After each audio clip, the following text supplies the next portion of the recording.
Hello and welcome everybody back to another Tasty Doom live stream. Today, as you have noticed, we're doing something a little special. We are doing our first D&D5e one-shot with the lovely folks at Dungeon Fox Chronicles. I almost said that wrong. It's okay. But guys, thank you so much for joining. I've already seen that there are so many people right now watching, so hopefully we can bring an awesome show with amazing characters and just have everything just go awesome tonight. I doubt it, knowing me, I always have technical difficulties on every one of my streams. So we're just going to roll with the punches and have fun. And since this is live and not pre-recorded, we're going to have some problems. We're just going to go ahead and we're going to do a little small promo section. I keep looking at chat and it's distracting me. I apologize, chat. I will not be interacting with all of you guys tonight. Chat is your guys' area for tonight, as I am trying to plan a world around the amazing characters that are going to be found tonight. But anyways, hello, I am Tasty from the Tasty Doom podcast. You guys can follow us anywhere where you can find your favorite or on your favorite podcasting app. I don't know what I'm trying to say here, but I occasionally, Sundays and Wednesdays, I do live streams. Sundays are video games. I like to do a little bit of horror games with some friends and family and get scared along with chat, because chat can interact with me and yell at me, and it's a fun time. And then Wednesdays, as of last Wednesday, I have started my first crafting stream. So we are going to start making metal art sculptures, and hopefully, if everything goes well, I plan on moving everything out in my garage and eventually doing a huge sculpture work and stuff and have all of you guys along with the journey. It will be a ton of fun. So everybody, from me to you, welcome to the stream. I hope this will be a ton of fun for both you, me, and my amazing cast, which let's go ahead and move on over into their promos. So first up, Mr. Sleepy. Hello. I'm Sleepy Meta, also known as DM Borg DM on Twitter. I am the husband of that one down there. I do woodworking, leatherworking, cabinet maker by trade, and I've been playing D&D for how many years? 21 years. Holy cow. That's a lot more than me. All right, and you are going to be playing. I am going to be playing Raggle, the wild boy feral ghostwise halfling, raised by animals. I'm so he excited. Is a mostly druid barbarian, homebrew, circle of hybrids. Probably get a link later or whatever if people want to see that. So yeah. Heck yeah. All right, moving on to our next one, Mrs. Larn. Hi, everyone. I'm Lauren, also known as Lauren or Elmatson Art. I am an artist and full-time nerd. I work in animation, and I created this little world and community called Sky Cowboys. If you like horses and birds, slap them together, you get Pegasus. That's what I live on. So, um, that's me. I am playing a sweet little old owlin lady named Muriel Burlkeep. She is a baker and cook. I'm actually using Dragon Stew's cook class. Um, well, actually, I'm using their baker add-on. I am using a cook class from DM's Guild, and yeah, she's gonna cook up lots of tasty treats for you all on Tasty's podcast, Hearty Har. Yeah, there we go. I just made that connection. That's great. All right, Mr. TJ. Hi, my name is TJ Sori. You could find me on Twitter at Major A Monkey or Majora Monkey or however you want to pronounce it. There's plenty of ways. Also on YouTube at TJ Sori. I used to do a lot of web animations for D&D stuff, and now I pretty much full-time freelance doing animation work. But you can still find me sometimes on YouTube or on Twitter. Today I'll be playing Lord Vyran Avostin Niall. He is a Nightlin, which is basically the Owlin race, which we have turned into a bat-like race, which I'm incredibly excited about because the artwork done by Lauren was fantastic. All the artwork done by Lauren for all the characters was amazing. Mhm. And the class that he'll be playing, or I'll be playing as, is a homebrew vampiric class called the Siphoner. Has a All lot of right. things to do with blood. Yeah, I'm super excited for this character. I have to play favorites. This is my favorite character. I love them all, but I love this one just a little bit more. All right, moving on. Mrs. Wolf. Hello, I am DM Wolf Fox, but I'm not the DM today. I get to be a player and I am so excited. So Yay. I am the DM behind Dungeon Fox Chronicles and the blogger behind Dungeon Fox Chronicles. I am married to that one, the furry one, and I have been playing D&D and Pathfinder and Call of Cthulhu, and I'm expanding into other things now too. But you can find me on Twitter at DM Wolf's Fox or at dungeonfox.com. And today I am going to be playing Dungeon Matters Siphoner class. I am a Harrington called Faye.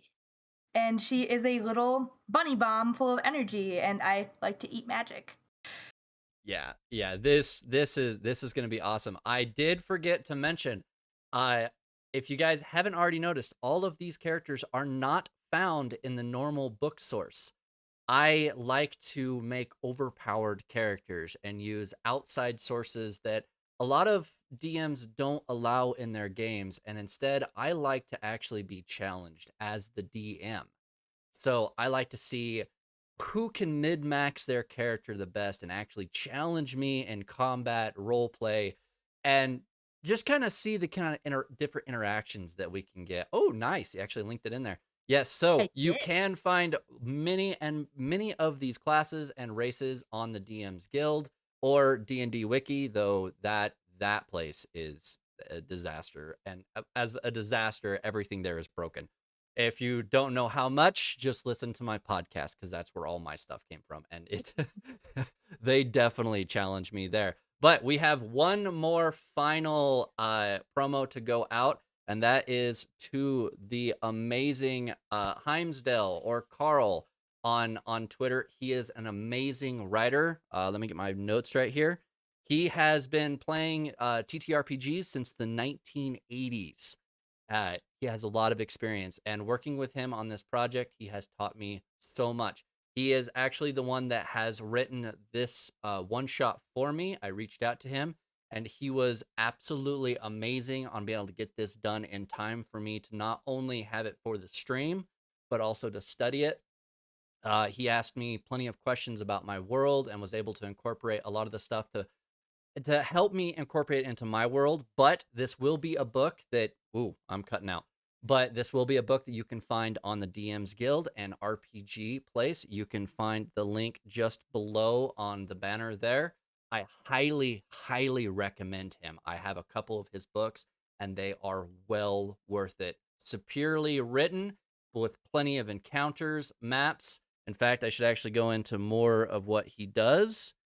He's been publishing in DM's Guild for a year now with 8 scenarios, 1 encounter book, 2 unique backgrounds, 5 map packs, and 8 subclasses available, all of which can be found on DM's Guild and Drive-Thru RPG. Guys, he is super supportive. I have talked with him several times. He is just an amazing writer, an amazing person. So please, if you can, reach out and give him a little bit of support and some of the love that can be found in this community. And that, I believe, is everything. Is there anything? Yep, and you are in chat. So welcome, Heimdall. This is going to be so much fun. Is there anything you guys would like to go over real quick, or are we ready to jump on in? Good? All right. I'm ready, yeah. Okay. I am doing all new stuff. I have some music and stuff, so we're gonna try this out and see how well I can actually tell a story live, because all of mine have been told in recording. So, without further ado,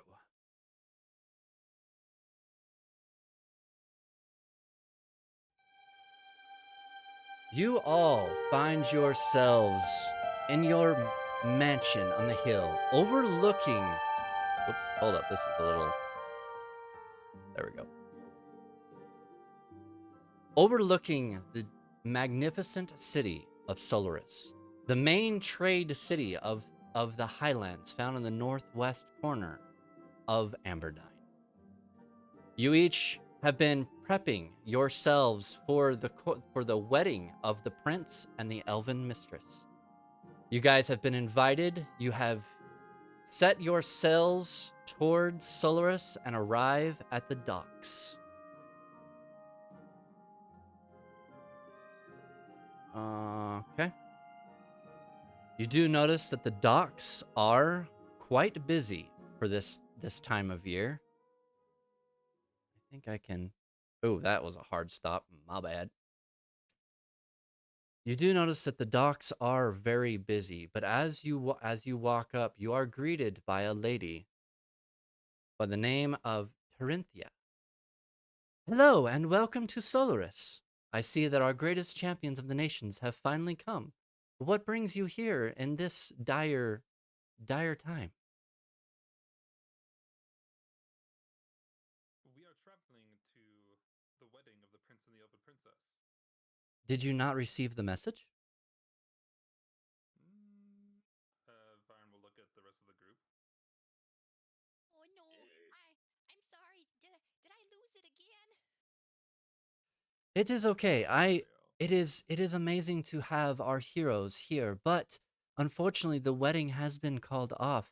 The king has passed away from uncertain circumstances, from questionable circumstances. Questionable, you say? Yes, we're not exactly quite sure what has happened, but the... Kyle, Do what? no one can hear anything but you. Oh, it's wow. because I turned... Okay, my bad. They miss Muriel's adorableness. That's I okay. know, it's my The bad. Minnesotan. That's okay. There is more Muriel to come. Man, and that was on 20 too. Let me turn all this down real quick. Faye starts cursing because she really, really wanted to see Regal and something that's not dirt. Yeah, you just see Muriel in the back just mumbling to herself. You guys can't actually hear her. Yep, like I said, there's going to be technical difficulties. This is live stream. This is what happens. All right, Live so stream life, yo. live Yo. stream live. All right, That's when we don't have like a big old studio. yeah, let's Right, pull one day. everything back in. You guys are Maybe one still day, standing hopefully. in front of Terinthia. You have asked her about why everything is in dire straits, and the fact that the king has died, passed away from questionable circumstances. She is unable to actually tell you why. You do happen to see that she is a little nervous, looking around each way. I don't really want to assume kind of what has happened, but there are a few rumors going on around town. Oh, I like rumors. What are these rumors? Please tell me the rumors. Well, it's really not safe right here. Could we go somewhere a little more private? Lead the way.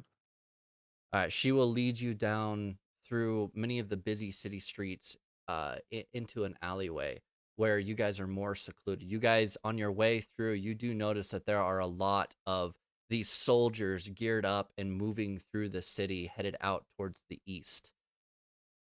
Are the soldiers wearing like the insignia of the crown? Are they the current crown soldiers kind of Yes, you gathering? Or are do. they okay?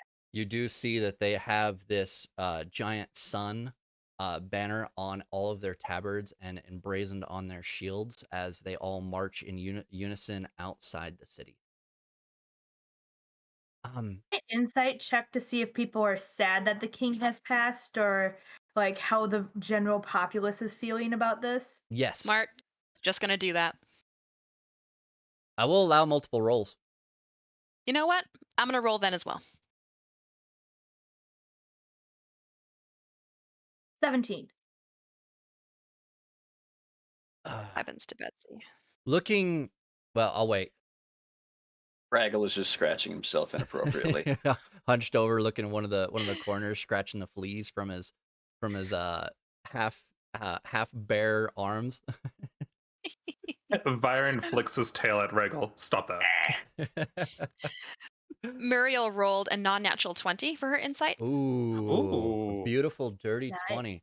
So, Faye and Muriel, as you guys are walking through, looking at all of these soldiers marching around, the armor and the shields clinging together to almost make this deafening noise as they walk or as they march right beside you. You guys turn down one of these alleys, but you do notice that on many of the buildings, especially towards the main keep in the distance, that there are several flags of the king and of the city of Solaris at half mast. Okay. So the city is generally in mourning. The king was liked, right? Yes, he was Okay. very liked. You can definitely see many of the people are uh of a downer mood. You know that there is a prince and that he will most likely be crowned in this time, but everyone does seem to be unhappy at the situation that they found them in, especially with uh the assembly of all of these soldiers within the city of Soloris now marching out. All right. As we kind of turn into the alleyway, Muriel wants to ask Tarinthia, "Oh, I mean, who would murder the king? Everyone seems so sad about it, and I can't see why would it. I mean, you didn't say murder, of course, but you said mysterious, so my brain just goes to those places. I mean, what? I mean, can you tell us more about what's going on? We think there are rumors that the king was poisoned. Oh, that is What is murder. it? He was he everyone kind of suspects it, including the prince that the Prince Lurian. He suspects that the Alderheim Conclave is to blame. You do recognize this name as so the Highlands themselves are on a giant plateau. It's a mountain on top of mountains, and you guys are in a large valley where the city of Solaris rests. Mm. Just down below the Highlands is a giant elven city and fortress, and they are known as the Elderheim Conclave. Okay. Okay. Tarinthia, where are you hearing these rumors from? And if you don't might ask, since we have just met, what is your position within the crown? I just come around and help the dock workers. I don't really have anything to do with the crown itself. Ah, okay. I So just these rumors are just street rumors that you are hearing. These are mostly just street rumors, yes. Where could we go to meet someone from the crown? You could maybe go up and gain entrance into the capital, but the prince has left on one of his hunts. I would assume that it is just to separate himself from a mourning city to maybe relieve some of the stress. He should hopefully be back within the next couple of hours or by evening at least. Oh, I'm sure they know us, dear. Don't worry. We'll amble our way up there and see if we can just get into the courts. It should be no problem. I think if anyone could help this city in its dire time, it would be you. Thank you, dear. You're very sweet. She kind of like pats her arm. I love your character. All right, so you guys turn and go out back into the busy city streets. More of these guards seem to be marching around, still all heading out towards this eastern gate. You guys wish to make your way towards the capital? Yes. Okay. You guys walking through, you can see that many of these vendors are actually prepping themselves. I thinking back, you can at a coronation of a prince that many times that the festivals will happen during these times, and you can see that a lot of these vendors are setting up around this street square where there's this plateau up on top. You guys can pass right through, going up the hill and off to the capital or the castle that sets up in the distance. You guys are greeted at the front gate by soldiers. Bolt. Uh, Quick question. Yep. Can on the way there, can Vyran try to get word to his spy network to confirm these rumors? So you can. I would actually like you to go ahead and roll me a percentile die, and I want you to Okay. add your proficiency to it. All right. Percentile is 75 plus proficiency is 6, so 81. Okay. 81. As you're walking through, you do notice that you personally do notice that you have a couple of shadows by you, but they make themselves known as being part of your spy network that you have made in the city of Soloris to help keep rumors, these evil rumors, from happening, and try to gain information of where you need so that you can better protect all of the regions and even the realm occasionally. Mhm. One of your spies does come up to you after you signal at them, and they come up and they let you know that many of these rumors are true. They Good. they are uncertain if there is fact behind them, but these are the rumors that are circulating throughout the city. Okay. Vyran will probably ask, if possible, keep an eye on the prince while he's out and coming back from the city. Yes, sir. You see him as he steps away. He takes a solid stance and then gently bows down to you before turning and then disappearing into the shadows of the alleyways. Cool. Okay. Cool. You guys make your way up to the capital or to the castle, and you are greeted by two guards. Holt, it is good to see you here, but as typical, we will need your weapons before you are able to proceed inside. Okay.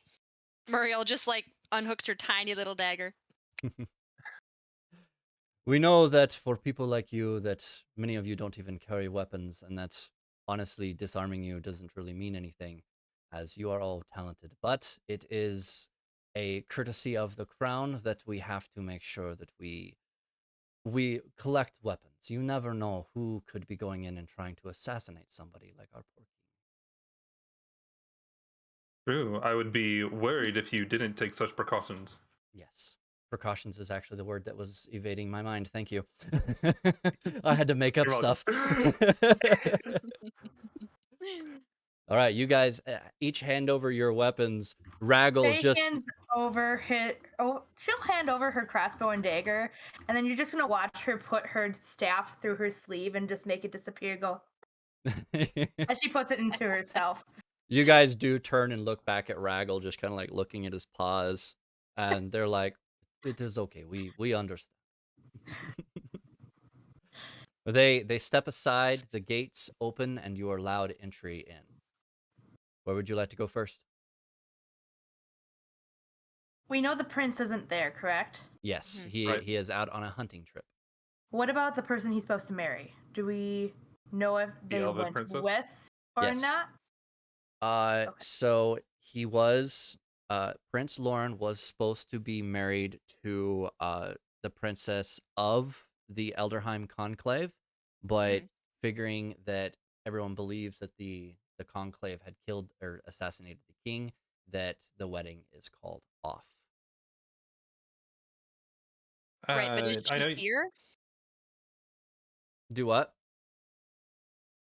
Is she here? Is she here? Is that elven princess actually like physically here, even though the wedding's called off? Uh, Asking around at most of the guards, she is not there. She has been escorted back to um, her state. Okay. Okay. What about Go ahead.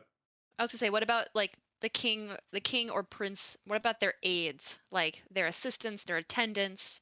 Is there like a head of state that we can talk to that kind of like runs the show when royalty is not around? Is there someone like that? Yes, you can definitely go in and talk with many. One of the guys that you can talk to is the High Cleric of the Temple of Solaris. Um, I've got to actually try to find his name.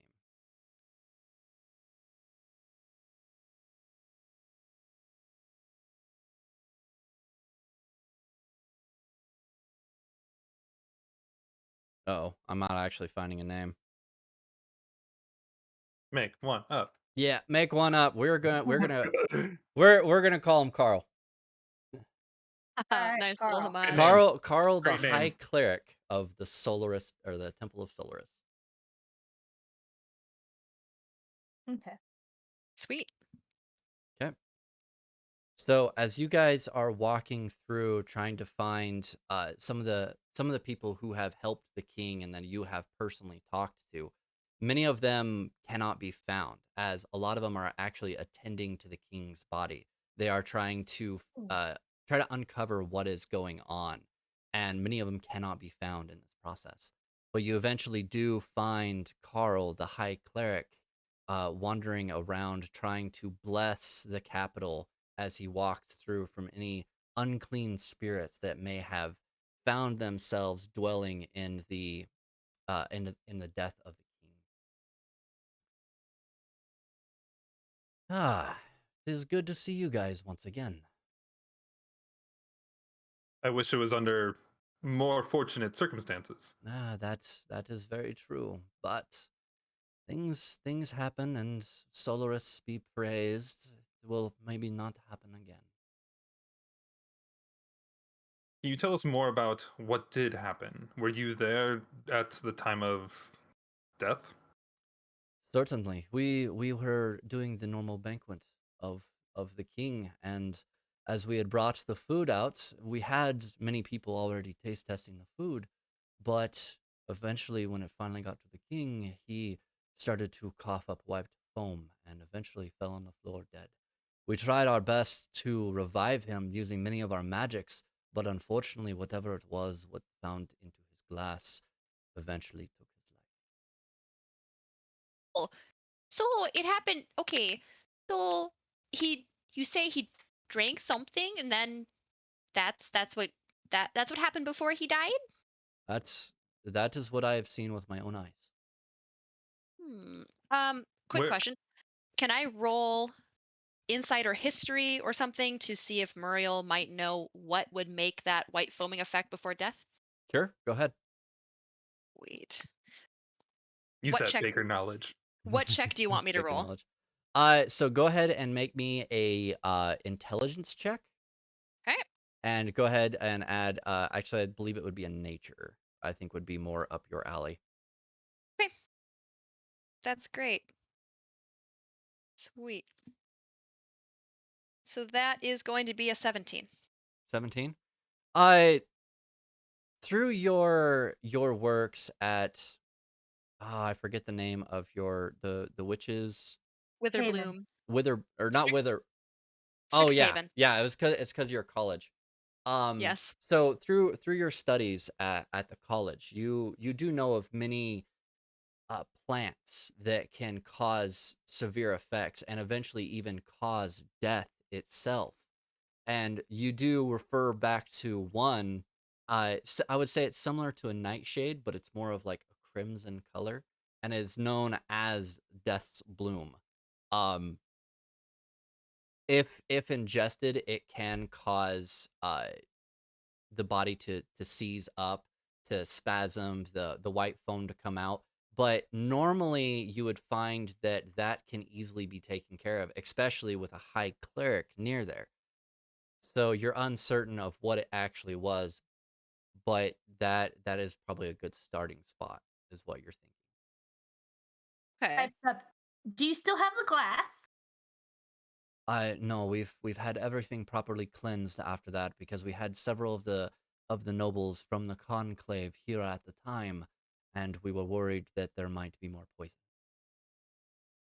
Oh, that's Where's interesting. the man that served the drink? Simple Reginald, you can be found down in the kitchen right now, though he is under heavy guard for, well, the scenario anyways. Good. I should like to speak to him if possible. Certainly. I would imagine that you know this castle well, as you have found yourself here many times. Yes. Is Well, there anything other information that you can give us? that is all I have for right now. Right now, all I am doing is just cleansing the capital, and then by tomorrow we plan on having the viewing of the king's body at the temple, I would hope to see you there. We would be honored. Very well. May Soloris be with you. And he begins walking. You can actually see he's got this urn that has this smoke coming out on each side, and he continues to walk by you, swinging it from side to side, cleansing the. Faye does One a last step. thing, High Cleric Carl. Yes. When did this occur? I know you said a banquet, but how long ago? It was 3 days ago. Thank you. And he turns and continues his ceremony, ritual. I don't know what you want to call it. It's one of those words. Okay. His Do you chant. guys want to find your way down to the bakery, I just forgot the name of it. Questions? Yes. Yeah. Faye, question for you. He looks up at him. How long can magic linger for you to sense? Ooh. Is it tasty? I mean, I would assume so. It was probably wine. No, dear. She means was the magic tasty? She eats magic. Remember, dear. She eats remember. She eats magic, and she's like, Yeah. That would be a GM choice, I do believe. Cute. It doesn't say how long it would like. If I can eat things, how long does it have to be there? Is it like crumbs? I can still pick it up off the floor and crunch on it, or is it goes away after a little bit? I would say that with my world, with the way that the weave interacts with the world, that magic can linger for a certain period of time before it eventually unwinds itself from the object or the where it found the magic to happen. There is a possibility you could find a couple of lingering effects. Faye looks up at Vyran. If it's tasty, it might still be there. Some things are nasty and just goes away, and it's not anyone's loss. It might be worth checking out first. The banquet hall? The banquet hall. So I just realized this, and chat, you're probably gonna laugh. But so Vyran is actually like 8 foot, almost 9 foot tall. And just by coincidence, I put Faye underneath Vyran, and Faye is only like 2 foot tall. So when you look up, Fox, you're actually looking up. It's great. Because I am 2 foot 5 inches tall. That is, oh, it's so funny. I just love how accidents happen. Happy accidents. Mm-hmm. All right, you guys wander through the corridors of the capital of the main castle of Solaris and eventually find your way into the Great Hall. And off to the side is these several different kitchens of different sizes. Many can be used for personal, others can be used for the great banquets that are found within this hall. You guys open up the door and walk inside. You can see a guy over in the corner. He seems to be shackled in the kitchen, which is an odd thing. But he is shackled down, and you can see 4 of the royal guards around him. They don't say anything. Is there food on the counter? There is no food. You do see this guy actually cleaning up a lot of the dishes in one of the sinks. His back is to you. so we're in the banquet hall, and if I'm understanding this correctly, the kitchens are off to the side but visible. So they're through a door, but they are I see. off to the side. Okay, great. Muriel will eventually go in there, but let's finish up this first. So Faye, do you sense anything? Faye would hop off of Regal's shoulders and go over to what I'm assuming is the main table where the king and them would be seated. And can I do an Arcana check to see if I find any lingering magic? Okay, so you don't actually want to go into the kitchens just yet. You want to go Not yet. towards the head No. of the table where the king was Yeah. at. All right, so you hop off of Vyran's shoulder onto the table itself and just kind of skip your way across the table as you are always this bubbling energy around your group. You get towards the end where the king would normally sit, and there is a goblet still there, but it does seem to be cleaned and fresh for the use of most likely the prince if he ever is to come back. I would like you at this point to go ahead and make me an Arcana check. 22. 22. Oh my gosh. I lick Nice. my finger. I go like this, trying to find like a little breeze of magic. Love it. You actually do feel this slight presence, this cold chill going down your back, the hair on your neck going straight. You walk over, and just beside the gauntlet, you can see this purplish aura there. You actually reach down and pick it up, holding it in your hand. Faye's eyes will match that purple aura, and the little black bunny foot on her belt starts to glow as well. And she's going to just look at it, and you can tell she wants to lick it, but she's going to not lick it at this point in time. But she will use. What do I want to do? She'll hold it up and go, Vyran, look what I found. You guys, What does you it look guys, like to me? yeah, you guys turn and look at Faye, and you notice that she isn't holding anything, which has always been a weird thing, and you constantly have to tell her that you guys cannot see magic like what she can. Faye, you're doing the thing again. Oh, that's very sweet, dear. But I can't see anything. Is it my Vyran Raggle? Is it my old eyes? But I can't see what she's holding. That thing. No, she's holding magic again. Oh, I see. I just realized I don't honestly have detect magic or like to identify what this thing is. It's just magic, okay? So I'm gonna lick it. Magic. I'm gonna lick it. Gonna lick the purple ice cream that you found in your hand. I'm gonna lick the purple ice cream, and Off the ground. I'm gonna consume it. All right, so you take a sniff at this aura that you have holding in your hand, and you just put it in your mouth and just nibble right off the top.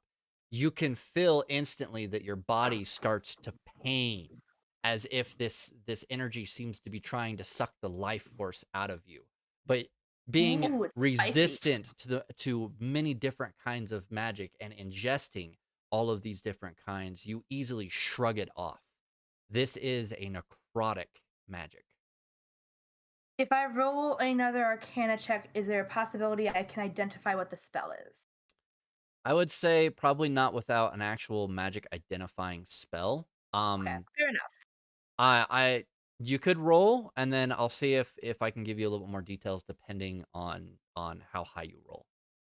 So it's I can't see it, but can I detect magic on it? Yes, you can. It's giving me heartburn. Ooh. I will walk up to Faye, kind of grab her tiny little paw in my large hands, and I will cast Detect Magic where I am assuming she's holding the magic. Okay. So Vyran, you gently glide on the edge of this table, walking over beside Faye. You're still so tall that you actually have to go down to one knee, and you reach up and caress her hands together, holding hers right in the middle of yours. And everyone else, you guys actually can see this little bit of a light come through his fingertips. And you recognize this as a severe inflict wounds spell.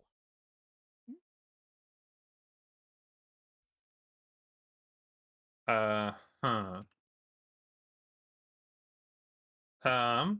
have inflict wounds as a spell, so Vyran knows this spell. Mm. Byron, Vyran you will. can give me these snacks? I don't believe you want those snacks. Didn't Muriel you just say just, it burned like- you? Muriel just like leans over to Raggle and is like, "Do you know what they're doing, dear?" He just gives a shrug. Oh, You okay. do see Raggle towards the end of the table. He sitting on his rear, actually scratching towards the back of his ear, you do notice he An seems to animal. walk over and sniff the legs of the table itself. Vyran will stand back up. Well, it is a spell of immense necromancy. Yeah, Okay. you do recognize though the power has waned severely, you get the idea that there was no poison itself. There might have been a little bit of um this poison added to the material itself or to the liquid, the wine that was found in the goblet. But you actually sense that these were actually probably formed runes on the goblet on the inside. And then once the king had actually touched it and went to drink, then he was infected or blasted by all of this necrotic energy. Okay. In this world, would this be a sufficient enough reason why a cleric couldn't resurrect him? Yes. Or should... Okay. All right. Just wanted to make sure that was it. Is there any guards in here? Not really. So the dining hall is pretty much all to yourselves, besides what the clanging dishes and things that you can hear into the room right next to you. Vyran, cover me. Yeah. And she puts her hand back into her rib cage and pulls out her staff of the Magi, and she snaps it on the table a few times and does detect magic to see if there's anything else in a 30-foot bubble, that maybe there's runes under the table or chairs, or if it was just that cup. Okay. So you guys watch as you can see this pulse of energy around the area. You can actually see that many of the candles that are lit in the room actually snuff out from around, and Can Vyran put his wings around her to cover her? you can easily Yes! just like maybe you can stand up easily Okay. and untangle your wings as you use them as a cloak, and then easily wrap around her like you're almost giving her a hug. Yeah. But Faye, you find yourself concentrating on your staff. This tiny knock sound from you hitting the table with it, and this pulse going out ever so gently. Everyone in the room can feel this pulse just ever so gently, like the hairs on your arms or your finger or on your your arms or on your head, tingling with just this energy of magic. Faye, as you continue to concentrate, you don't pick up any more magic besides the little tiny fleeting necrotic energy that is starting to die out. She puts her staff back in, and her eyes start to slowly start dimming from the purple light, and she looks up and gives 2 thumbs up to Vyran. Bye. Okay. Vyran will retract his wings, put it back in his very proper cloak-like fashion, and walk back to the Muriel and Raggle and continue to walk towards the kitchen. So we've been traveling together for a little while. So would Muriel see all this and know what's going on? She can infer like you found this spell, like because you told us what the spell is, but she was interested in talking because now she'll know, right, that it's not poison coming from the cook. Someone cursed the cup, Oh, right? Mm-hmm. yeah. I feel Okay. like Vyran would probably tell you that as he Okay. walked past. Perfect. Just making extra clear. Sweet. Muriel's gonna toddle along behind because she wants to go to the kitchens too. Although now she's less interested in grilling the head chef. So, but she'll go. Grilling? Sorry. You know, my food puns will never end. I'm full of them. Yeah, I'm here raw. for them. To the brim. I mean, there are some large ovens in the kitchen, so watch out. Are guys. you overflowing with them? Am. My batter bowl is full. Sorry. Okay. Banter bowl. Sorry. That's all right. Love it. I love the banter. It's great. All right, so you guys wish to move into the kitchen. Correct. Okay. All right. So going back to what I previously said, you guys open up the door. You can see this guy. He is shackled with these shackles around his arms and around his legs, and you can see 4 of these royal guards around him, staring right directly at you. They don't seem to say anything. They're just there to just make sure that he doesn't do anything else except for what he is supposed to be doing right now. You do see this individual with this large apron on, his hair pulled back into a low ponytail around the back, his sleeves rolled up, his arms elbow deep in a water, washing all of these different these golden and crystal dishes. Do I know this person? Would I know this person's name? Would I've met him before? You have occasionally. He's never really stood out, so you don't really know his name, but you have Okay. seen him around before. Is This is not Reginald, the person that they told that the cleric told us. Oh wait, did I actually give you the name of the cook? You said Reginald was the guy who poured the drink. Reginald is the cupbearer, but I'm asking Yes, about the guy with Reginald the was. apron with his hands in the water. Yeah, Is no. that the head chef? Oh, okay. I'm Yeah, sorry. you recognize him as the head chef. Okay, but I head don't chef. necessarily know his name. No, you don't actually know his Okay. Sorry. Quick flavor question. Okay. Is that because Muriel never thought he was interesting enough to know, or is that because she's just never met him? name. No, typically what would end up happening for flavor is that you are a lot more advanced in cooking than pretty much anyone else in this nation. And typically Sure. whenever there was going to be a banquet at the castle, you would actually pretty much shove him off to the side doing some of the menial chores of cutting up the vegetables or something, and he always referred to you as, yes, chef, and you always referred to him in the common sense of kitchen lingo. And so you never actually learned his name, but pretty much anytime that there was a banquet or you would find yourselves eating a meal there, you were always the one in the kitchen making the meals. Right. But he didn't impress me enough for me to remember his name. No, not really. Okay. He's Okay. beneath you. The bummer for Yeah. him. Beneath you. Well, yeah, it's kind of a They bummer. cook a souffle.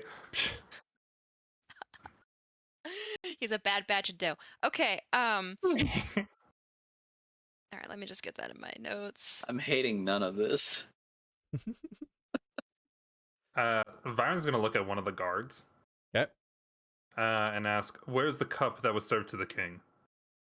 It was taken with the high cleric to be tested. And it is still with him. Yes, it is where I would assume would be the temple in his main office. Thank you. You do notice that the whole time that this guy, his eyes seem to be sunken, and he doesn't seem to have been eating at all. Like he looks on death's door. He's still continuing to do the chores that he needs, but you get the sense that he really blames himself for what happened. He's okay. I'm sorry. More flavor questions. He's washing dishes. Yes. He looks haggard. Yes. Is so he's not. He's kind of making maybe his work isn't as good as it would be otherwise right now because he's kind of like washing dishes and throwing them, or is he being very deliberate about his work? He's being pretty deliberate about it. He is the head chef. Okay. So now that my brain is actually working, you would have constantly referred to him as your sous chef. So you just he kind of got the nickname Sue from you. Named Okay. Sue. Okay. All right. So Muriel would like to approach the counter, and she sees these dishes kind of around, and she goes, "Oh, Sue, it's good to see you. I see you're working hard still. Let me take these dishes and let me just pick these up, and I'm gonna go put these over here for you. You look like you've seen better days. Would you like a cup of tea?" If it would lift my spirits, it's just things aren't going so well for me right now. I mean, I could see why. I mean, what a debacle happening. And she pulls her teacup out, and in the teacup rises out a teacup dragon. and it is an Earl Grey Teacup Dragon. And she looks at it and she goes, "Okay, we need a really good cup of tea." And she sets him down, and the Teacup Dragon kind of goes to work. She pours water in, and that's brewing. Um, and she says to Sue, um, she's like, "Oh, but I'm sure it wasn't your fault. I mean, how could it have been?" No, no, I blamed myself. I should have checked things closer. I should have, and you can actually visibly see his eyes starting to well up again. It's Oh, this nation is in trouble, and it's all because I didn't pay enough attention. And it's well, if it makes you feel better, we don't think it was the actual brew. So it wasn't anything. We don't think it was something that you made. So you can't get down on yourself for this. You have to be the good head chef and pick yourself up, and you have to be the leader for your helper chefs and all of your apprentices. So no more tears, young man. No more tears. you You have you to be actually strong. you actually see him brighten up just a little bit And from that. So you good. And she hands him the cup of tea. yeah, with that you can actually see him beginning to smile. You can definitely see that some of the life seems to be coming back into him, and as he reaches forward and grabs it. So do you do you mean that it wasn't what I served that killed him? No, we don't think so. As far as we know, it was something to do with the actual cup. It was not actually the ale or the wine, whatever you decided to serve. We don't think that was actually poisoned. We think it was the cup. So, you can rest easy. Oh, thank you, but just make sure that you're able to find the culprit for this. Our nation has been so well taken care of because of the king, and now that he's dead, now I worry for the prince. It's things things just aren't going so well. But thank you so much. And you actually see him actually reach forward and actually attempt to hug you. Is he like super tall? Because Muriel's only like 5'2". He's probably 5'10", Oh, 5'11", okay. so he's not like super tall. Okay, Muriel's just like, yeah, okay, dear, yeah, okay, that's nice. Because she's sweet old lady, but she's not like she's like, she's like, oh, okay, that's nice, dear. You Um, you do see him. He puts the cup down on the table and starts drinking a little bit. But there are a couple of dishes still left in there, so he starts cleaning and stuff. It's kind of helping well, him process everything now. okay, I'll let him do that then. And Muriel will just be like, well, since it wasn't the chef, perhaps it was someone else. And she kind of turns and looks at Reginald behind the guards and kind of fixes her gaze over her like kind of half cloudy owl gaze. You do see this. He is an older man, well Mhm. dressed, and you do see him kind of like shrink back just a little bit. He's uncertain of what to say at this point. But I do want to ask Mr. Raggle, what are you Mhm. finding yourself to Yes. do in this kitchen? Raggle is extremely bored. So he is uh, getting into anything and everything he could find to eat, if there's anything. Doesn't yes. matter if it's on the floor, back in the corner. Well, so the funny part is that you guys, since you guys live so near to the capital and you guys are always welcome to come in, that you actually see that there is this large dish just off to the side of one of the counters on the floor. And you do notice that the inscription of Raggle along the rim of it, and you can see this pile of I I wouldn't say like they're rotten, but any of the food They're that was scraps. found, the scraps, any of Meat the bits food and that was found, scraps. yeah, it was found to be unworthy of the king's plate, has actually found itself in this corner, and it's piled up pretty Yes. high, and you can see Raggle sitting on his butt, Oh yeah, he taking sits his the butt down, just fistfuls. yeah, just taking like some of many of the potatoes or some of the apples that found there, and he's actually putting them on each one of his nails Aw. from his bears, and he's just got his hands like this, and you see him just stuffing his face full. Amazing. I'm not Love it. You know, like as a kid, you take like the black-eyed peas, Olives. put the them big on your olives, and put them on Yep. your Or fingertips and eat them, raspberries. or raspberries. Yep. Bugles. The bugles, yes. I'm so Your happy that bugles. entered my mind. Yeah, that fits. That tracks. That's good. Faye's gonna try stealing something from his bowl as Muriel's talking, because she don't like talk. She's All gonna right. try to mess. So with Faye you kind of bound over, and you do see like towards the back, underneath a little bit of the pile, are a couple of these really nice these sweet carrots. A couple of them have like these darkened spots on them. They didn't look perfect, so they weren't found on the king's plate. You just kind of like reach over and try to grab it. Got a nat 1. You got a nat 1. So as A nat 1 no. to try to sleight of hand that. as you bound over, there was actually a little bit of water that had found itself on the floor, and you just start sliding forward. You have perfect balance, See, and you're I able can to. walk on water, so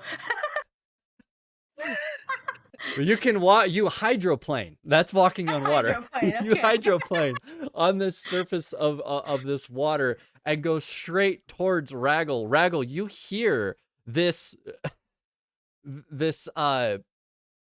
train wreck coming your way as you turn, your cheeks still full of this food. I will allow Yeah, I'm you a to messy do. boy. I will allow you to do a check to either move away, stop, or just grab your plate and move it away. Any decision that you have. I'm gonna grab my plate and shuffle to the side. Okay, you see this bunny, her arms flailing, her ears flowing back behind her. She is just full force coming straight at you. Go ahead and make me let's go ahead and make it just a dexterity saving throw. Dexterity saving throw. It's 4, so that's a 16. 16. You see it with the quickness of a cat. You reach down, grab the plate, and lift it up over your head as Faye just slides right in front of you and smacks into the edge of the counter, falling back on her butt. do I take damage, DM? No, you don't take any damage. Okay. You're agile My enough pride. that you're able to like catch yourself and stop. That's the whole reason you didn't fall in the process, is because you were gliding on this water with perfect balance. Okay. Amazing. It's like this interrupts all the other conversations. And everybody looks back at what just happened. You Yeah. do see this point as Reginald and the head chef actually turn a little bit, and you can see him kind of smile a little bit. Reginald actually kind of having to turn around just to kind of give him a little bit of a giggle. As all this is happening really quickly, I want to approach Reginald, who is the guy in shackles, right? No, Um, so the head chef was in shackles. Reginald seems to be free, but it looks like he has to stay near the guards as well. Oh, so no one's who are the guards guarding? So the guards are on each 4 areas of the room. Found in Okay. each corner. Okay, I was under the impression that they had someone guarding. They were guarding someone they were guarding the cupbearer. No, Yeah. they really think that it was a poison. You guys are the only ones that know that it was actually a spell that killed it. Right. Everyone else thought it was poison. And since Yep. it is the head chef's duty to have taste testers and everything, they believe that it was the head chef's. He Oh. was the one that had killed the king. Okay. Sorry, I was a bit confused about that then. Great. All right. Sweet. I have no action then. Does what like oh Holy first. Uh-oh. Did we Uh-oh. freeze? Technical issues. Bye, TJ. Bye, TJ. Yeah, if he blinks out, it's probably gonna Aw. reset all of the cameras, and I'm gonna have a mess. That's okay. It's live stream, guys. Yeah. life. We just need to get the other character sheet from, the Discord, and then we can play someone else for like 5 minutes until you fix it, right? That's how it works. Uh, Chaos. All right. Well, as soon as he is able to reboot, is there anything else you guys like to do? Because the cameras haven't moved, so I don't have anything to do just yet. Cool. So now that we know it wasn't a poison, so essentially everyone in the kitchen is kind of free of that, and there was no cupbearer to talk to. It's just the head chef. Um, No, Reginald's still there. well, that's who I'm trying to fit. Who is Reginald? Is Reginald the Reginald's head the chef? cupbearer. So yeah, No, Reginald Reginald's the was cupbearer. he was the cupbearer, and then Okay. He's Sue still was the there. head chef. But they think that since it was poisoned, that Sue was the culprit. Right. So now what I'm trying to figure out is I want to go talk to the cupbearer, and I thought he was the one in shackles being guarded. No. Reginald is in the other corner of the room. He seems to be drawing Okay. many of the plates and stuff. You do get the sense that even though they may think that these guys are the problem, these guys have worked at the castle for many years. So it's more of just until they figure out if it's true or not, they are still allowed some access to be able to prep meals and stuff, but they are under heavy guard in the process. Sure. Okay. Okay. Sorry, I'm just thinking through an action that I may have That's okay. wanted to take. Vyran will definitely take action if you don't mind. Yeah, I was just gonna go up and offer Reginald a snack, which is one of my morsels, which gives him a debuff, basically. We wanted Oh, to talk to him. Vyran does want to talk to him. Okay, so in that case, I would like Muriel to walk over and she's gonna say, "Oh, don't worry, dear. I was just kidding with you. I know Sue from a long time ago, and I've seen your face here around. Do you want a snack?" And she offers him like this little morsel, and he's not sure what it is, but it looks tasty. he turns and looks at you, and you can see him smiling at it. You've always constantly liked to give people treats. You've always kind of like kept like little sweets around, so if anyone was feeling upset or had a bad day, you were always able to take care of them, at least with sweets. And he looks at it, and you do see him. He kind of puts his head down. He's like, I thank you so much for the offer, but I am not.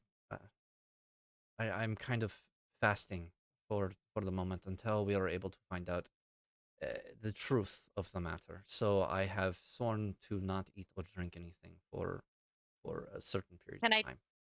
can I try a persuasion check? You can. I want Muriel to say, "Oh, dear, if you're working in the kitchens, you can't do that. Food is fuel for the body and the mind. If you are taking care of those here in the castle, you need to take care of yourself and fuel yourself." So she's gonna roll persuasion on that. All right.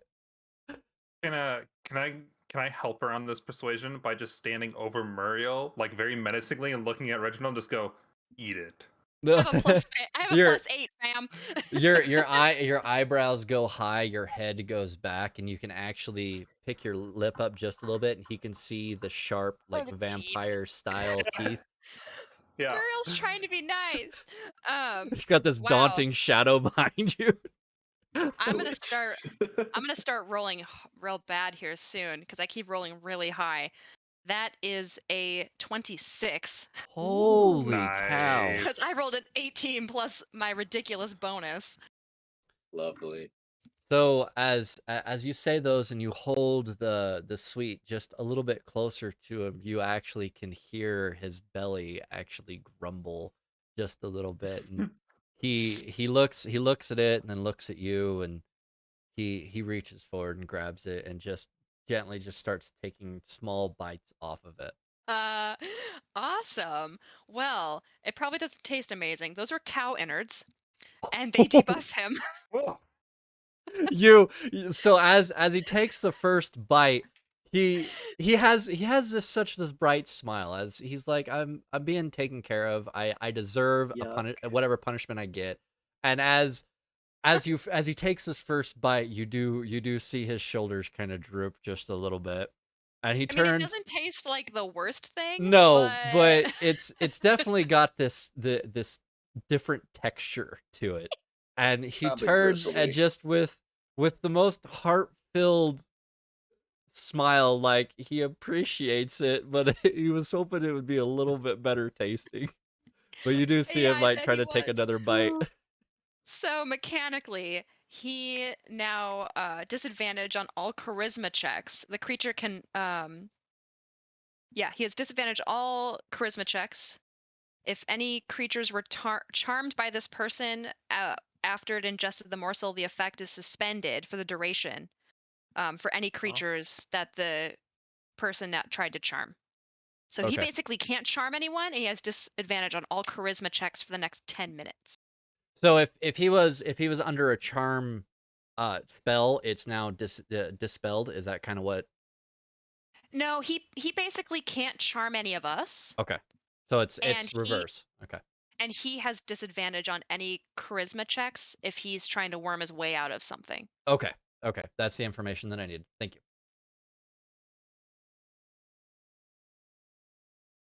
All right. So you guys are still in the kitchen. What do you wish to Right. do?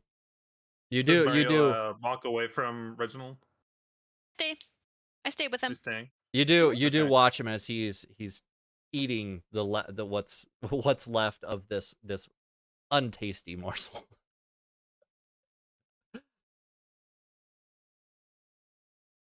Vyran's gonna ask Reginald a question. Reginald, the cup that you used to serve the king, was it a new cup or a cup that you have always used? It was the king's cup itself, and you actually watch him as he's like trying to clean his mouth a little bit, and he has to like swallow before he can talk. It is the cup that the king has always used. And who has access to this cup?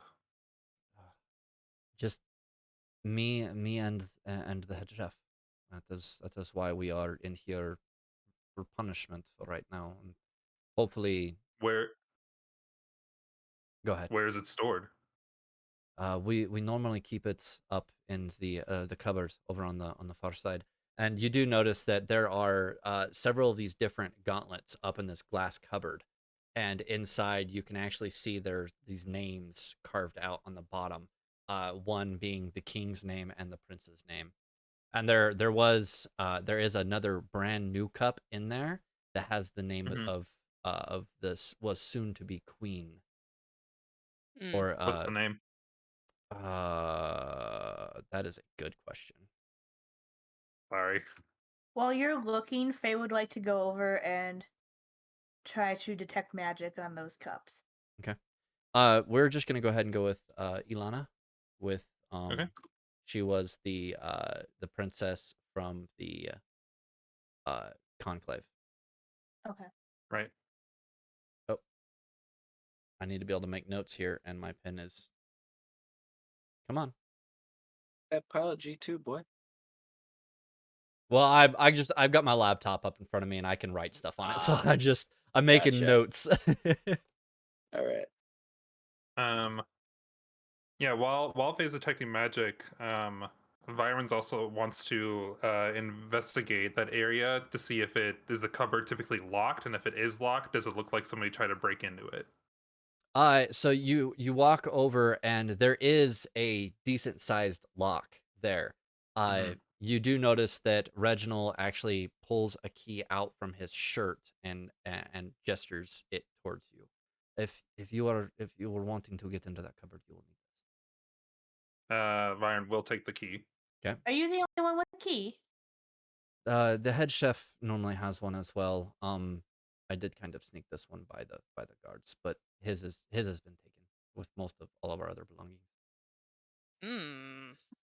The guards eye him. Yeah, you actually do notice the guards actually stop and turn towards him, and he like kind of like shrugs back a little bit. You're not making a very good case for yourself here, dear. Well, it was one of the first things that the king gave to me, so it's not just access to the cupboard for me, but it was a lifetime achievement for me. And so I wanted to just kind of hold on to it. I suppose that makes sense. Can I insight check that? You can. Insight check them. That's so sneaky. I don't like it. I call BS. 17. 17. He seems to be telling the truth. Okay. All right. I believe him. Yeah, I just want to investigate the cupboard, see if it was broken into or at all, or if somebody tried to pick the lock. Okay. So you place the key in, it easily turns and unlocks. You open up the cupboard, and then you can reach up and grab any one of the 3 gauntlets or goblets. I'm probably going to well, do they all? I'm assuming they all look different, but they're all very like fancy and everything. Yeah, but you can also see that in behind those goblets are many that are similar as well, in case one happens to be dirty. So even though there are 3 So is that there, are okay, even though there's Oh, 3 there's up front, multiple of each. there's many more towards the back. right? Oh, Okay. problematic. I want to start. Then like I want to. So I'm assuming there are extra ones of the King's Cup as well. Yes. Well, because I want to start. Mhm. you figured yeah. that because the actual cup that was taken is actually in Right. the head clergyman has it. Yep. The head cleric. I want to inspect some of those and see if there's any like runic writing on any of them as well. And did my detect magic sense anything? No, the kitchen is definitely big enough, and with this cupboard being on the other side, it would have you figure it would have just been just Okay. outside of your area of effect. Plus, you also do know that unless I'm misremembering the spell, but solid surfaces can partially block the spell itself. She recast it. Oh, you recast it the in kitchen. there? Yeah, in the kitchen. I recast it. Like I go in front of Vyran and just kind of squat down, take my little toothpick stick, and like go magic. Oh, well, I apologize. I did not pick that up. Yeah, 6 of the goblets that are in the cupboard are magical. Are they all of one specific person's, or is it like the first 6 cup? for, like, So as Vyran is reaching up and grabbing them, and well, I shouldn't say is actually grabbing that, as he's partially reaching up, trying to figure out which goblet is which. You could definitely get a strong influence of magic on the one on the right, which you believe to be the King's Cup. she grabs the bottom of his robe and points. Snacks. Bad snacks or good Snacks. snacks? She'd have to do a flavor check. She don't know. She just knows that it's snacks. Doesn't typically- detect magic tell you the school? Yes. Yeah. Okay, they're strong necrotic magic. The same spicy snacks. Guard. Yes, Scoville. you actually don't watch touch- as you watch as Yeah. several of the guards actually snap to attention and look at you. All of these cups are infested with dark magic. Don't let anybody touch them. Very well. Vyron's gonna look at the rest of the group and says, "We should probably get the High Cleric down here." Okay, you actually watch as For one sure. of the soldiers actually comes forward, shuts the cupboards, locks it, and pulls the key out and putting it into a pocket, and then steps back, but not too far from the cupboard itself, only just enough to give you room. He looks like he's going to start standing next to the cupboard itself. Faye is Smart. paying very careful attention of which pocket that he went into, how Yeah. far down in that pocket it went, and if it's possible to sneak out said key in future. So she's just very, very blatantly just staring at that pocket. So a lot of the guards underneath their tabard actually have like a leather satchel. It's a small one, but it's tucked away, and you see him actually move his tabard off to the side, open the pouch, and then stuff the key in there, and then shut it. And then his clothes seem to cover it back up over. Okay. The guard actually does turn back to you, Vyran. So does this mean that the king was not poisoned? No, the king was not poisoned, but it was a magical spell that killed him. You actually, at that, you actually see the guards actually turn to the head chef and to Reginald. Yeah, you should get him out of those chains. So you are saying that they are innocent. Vyran takes a long look at the cook and Reginald and goes, they're less suspect than what they were before. Unless they can do very severe necrotic magic, I think they're probably leaning toward in the clear there, dear. Well, then we will continue the last words of our superior officer. We will keep them here shackled and maintain them in this area. Yes. Until Who is your superior officer or captain of the guard? you would actually recognize that as Oh, okay. Commander Scott. Okay, so we know Commander Scott. Yes. Cool. Really quickly, this is a stupid detail. Muriel wants to turn to the guard that took the key. That is Reginald's key now, right? Yes. Oh, he took the key from me? He took the key from the cupboard. Yeah, I it think. was. I'm just. Okay. I don't think you took the That's key fine. out. You just turned it and then opened it, and so he just reached up, Sure. closed it, and then took the key out. I want to turn to wanna that make sure. guard and just ask, what's your name, dear? Patrick. He goes, okay, thanks. I'm just coming out with names off the top of my head, guys. Muriel will remember that. They're great names. Patrick's great. Yeah. For just so the DM knows, Muriel is storing that in her brain because if Reginald doesn't get his sentimental key back, Muriel's gonna go hunt down Patrick. Separate one shot, the hunt for Patrick. Yeah. Patrick. Hey, hearing Lauren ask or Muriel ask for a name, Faye's gonna go over, grab the guard's hand, and goes, "Can I please have your name?" Oh. I'm sorry. I was collecting my thoughts. What did you just say?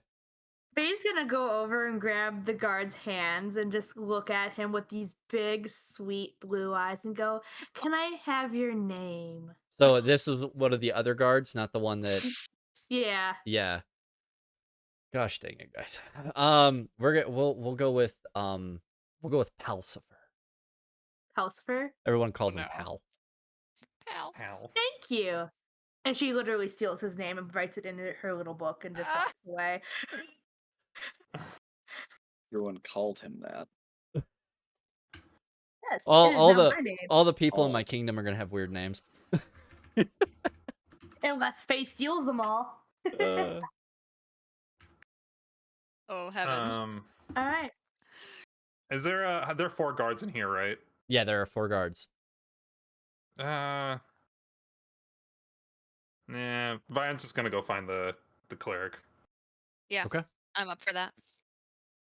All right, so you guys, bidding all of the guards and your people who you've known for a while as the head chef and Reginald, you guys leave the room and continue down through the corridors, looking around through many of the rooms, trying to find the cleric. He is not found. You cannot find him. Us. Sus. Thus. Is there a guard nearby? Yeah, you Just a can random find a person in our couple. search? Well, you Yeah. you can find a couple of the maids going through. You can find several of them and stop and talk one of them. Excuse me. Where would we might find high cleric? God, no, Carl. Carl. High cleric Carl. Carl, cleric. Alliteration helps. Yep. High cleric Carl. No, also known as the GCC, Great Cleric Carl. The GCC. All right. Jesus. I know I'm a mess. I apologize. Fantastic. No, it's good. Carl, It's good. It's all Carl good Cleric all the time. Great. I don't know titles. So stopping at one of the maids, she turns and goes, yes, can I help you? Where would we might find the high cleric Carl? He actually just left the capital. He was headed back to the temple to get ready for the viewing of the king. Right. Okay. Thank you very much. And Vyran is going to look at the rest of the group and kind of like not privately, but I guess not like with the maid nearby anymore. Does any of you find this suspicious that he might have left earlier than expected? You can use magic. It, She looks at it, that. it definitely crossed my mind there, dear. Hmm. But what would he Uh, get from the king's Right. death? The old shrug. If he has an alliance with the Elderheim Conclave, what would anybody get from Alderheim? the king's death? Alverheim? Sorry. Alverheim? Okay. Or Alderheim? Alderheim. Alderheim? Yeah, Alderheim. Alderheim. Alderheim. The tree. That was not one of them. Alderheim. With Alderheim, I mean, there's many reasons that we would want to kill the king. Even the own prince might have some reasons to remove the king so that he might be in power. What do we know about Alderheim Conclave? Like, would I have any knowledge about them, like from rumors that might have been spoken in the past like month or two? Not really. Since the great fight with the orc chieftain towards the mountains east of them, that you guys had actually helped fight back many of these things, ending in a fight with a great dragon that was actually had actually taken over many of the orcs' homes and forced them into slavery. You guys know that the elves kingdom itself has actually become very peaceful over the last several years, and that's the reason all of these talks of marriage and proposals have been going very well, because of the connections and the peace between these two great nations. Gotcha.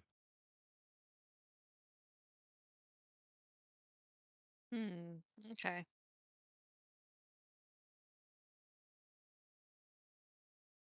All right. Let's just go to the temple. I still think we need to talk to the cleric. Okay. Yeah. All right. So you guys give your goodbyes. The guard actually standing in front of the cupboard as you leave, at a at a proper stance. You guys exit the capital, collecting your daggers and whatever weapons that you had on you, and you guys make your way through the city to the temple. And at that point, we are going to go ahead and call it a break and go ahead and start doing our giveaway. Woo-woo. So let's go ahead. Let's jump back over here to our main screen. There we go. All right, everybody. So we have 2 amazing items to give away. One right now is technically unfinished because I was doing it on stream. I have it right here. So I will have, let me move this mic a little bit closer. I will have a D20 with a piece of wood on the bottom. I will have all of these leaves and stuff done. I will be finishing this on one of our streams. So definitely, if you can, on a Wednesday, come hang out and chat as I finish what will hopefully be your present, and then eventually get it sent on to you. But let's go ahead. We will do the first giveaway for the actually, Fox, I will let you go ahead and do it. What do you mean? I get to do a thing?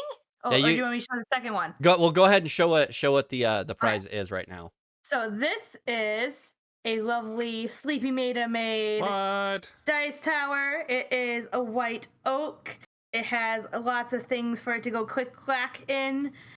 I don't remember how many is inside, but it's very fancy.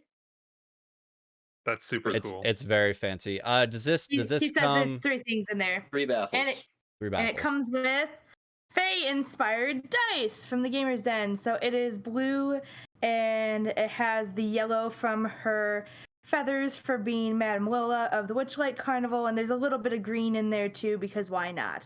So That's so cool. It matches the set that is in one of my dice trays right now. So it's this set down here. So you can win a matching set. Oh, that is terrible.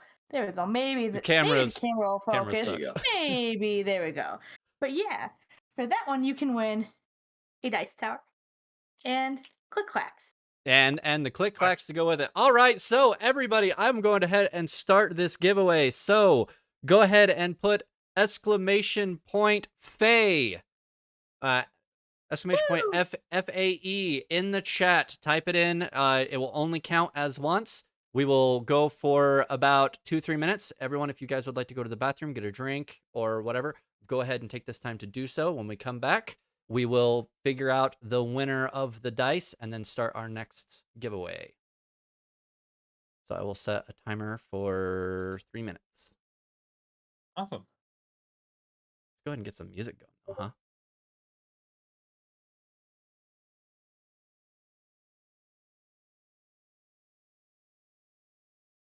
Maybe if I can get music going.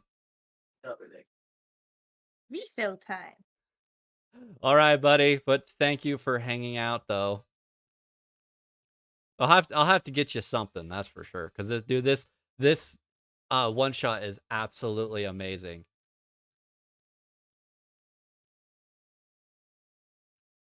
Oh boy, there you go. Actually, get Oh, music. I feel bad. Me being out here streaming has become quite the obstacle course.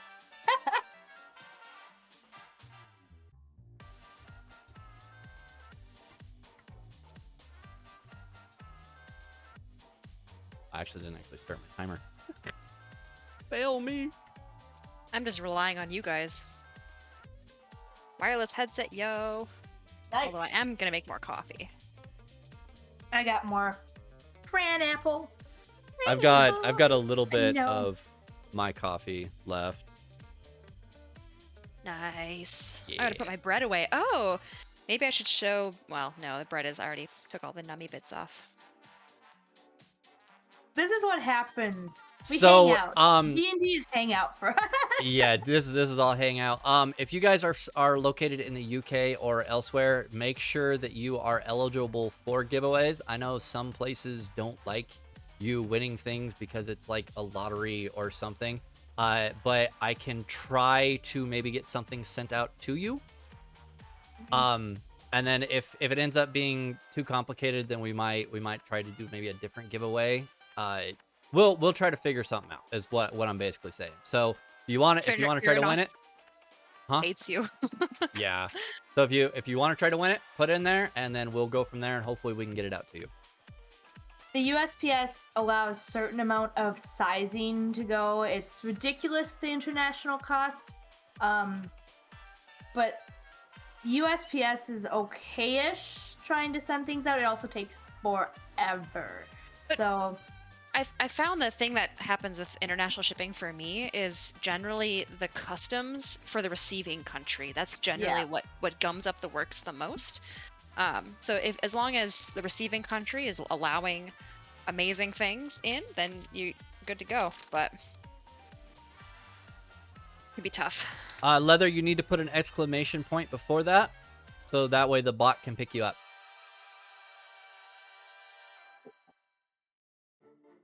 goodbye. Give me your copy. Boop, boop. I don't actually have like a be right back screen. I should probably get one, but that's all right. We're just all just gonna hang out right here. Hey, we're vibing. Yeah, we're all vibing. D&D streamer life. Yeah. Dang it, it's my first one. I'm trying, okay? Stop You're yelling doing at me. all right. You're doing good, Kyle. As long as everyone's having fun. That's my biggest thing. Fix my audio. That's a given. Woo. Wait. I made my goal.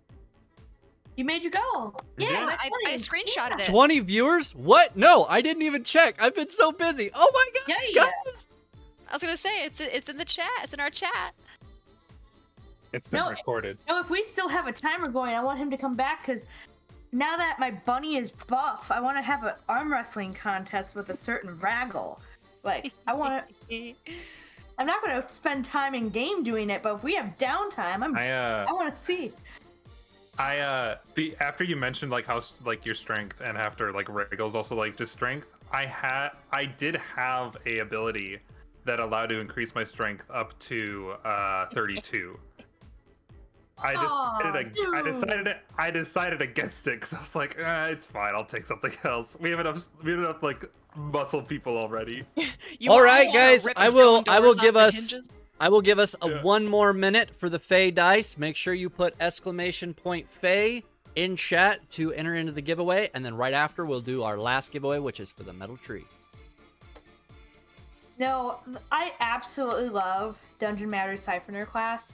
The only downfall is the way that 5th edition D&D is currently posed is Constitution doesn't have a whole lot of anything, and as I am a Constitution-based class, it's really hard to find anything that will bump your Constitution.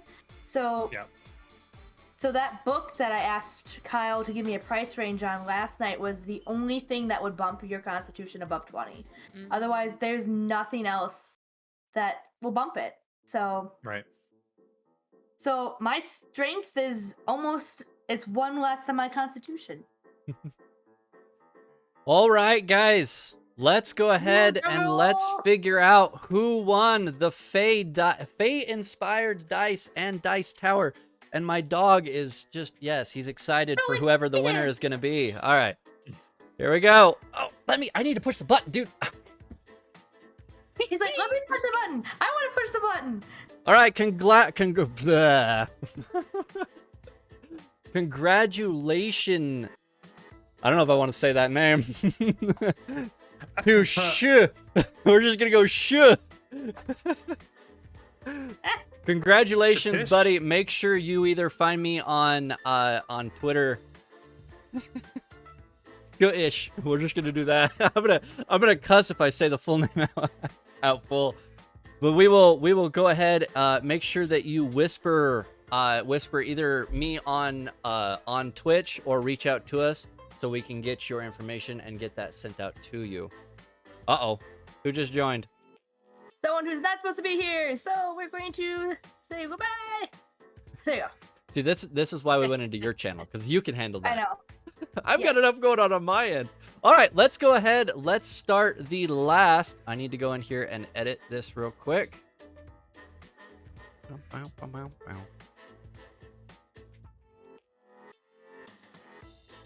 Yeah, we're going to make it fun. We're going to make it all caps.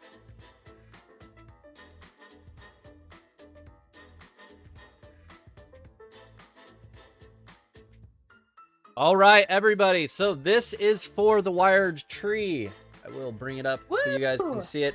It is still unfinished, but we will be finishing it on stream. And as soon as it is done, I will be getting it packed up and sent to whoever the winner is. So as of right now, type exclamation point in all caps Doom for you entered into a chance to win this fantastic tree that I will be getting done.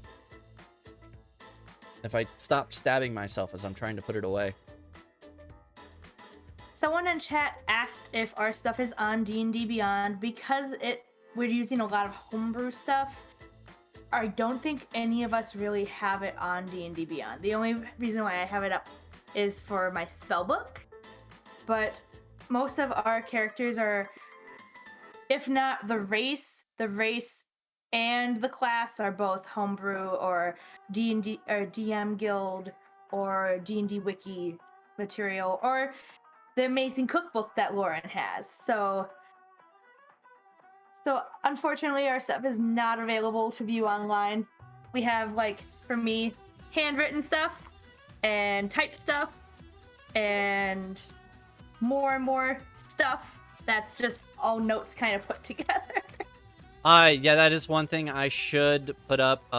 If you've won the dice, then if you win the wire, I will have to get a different winner. I don't want one person going away with both prizes. That is my fault. I should have said that.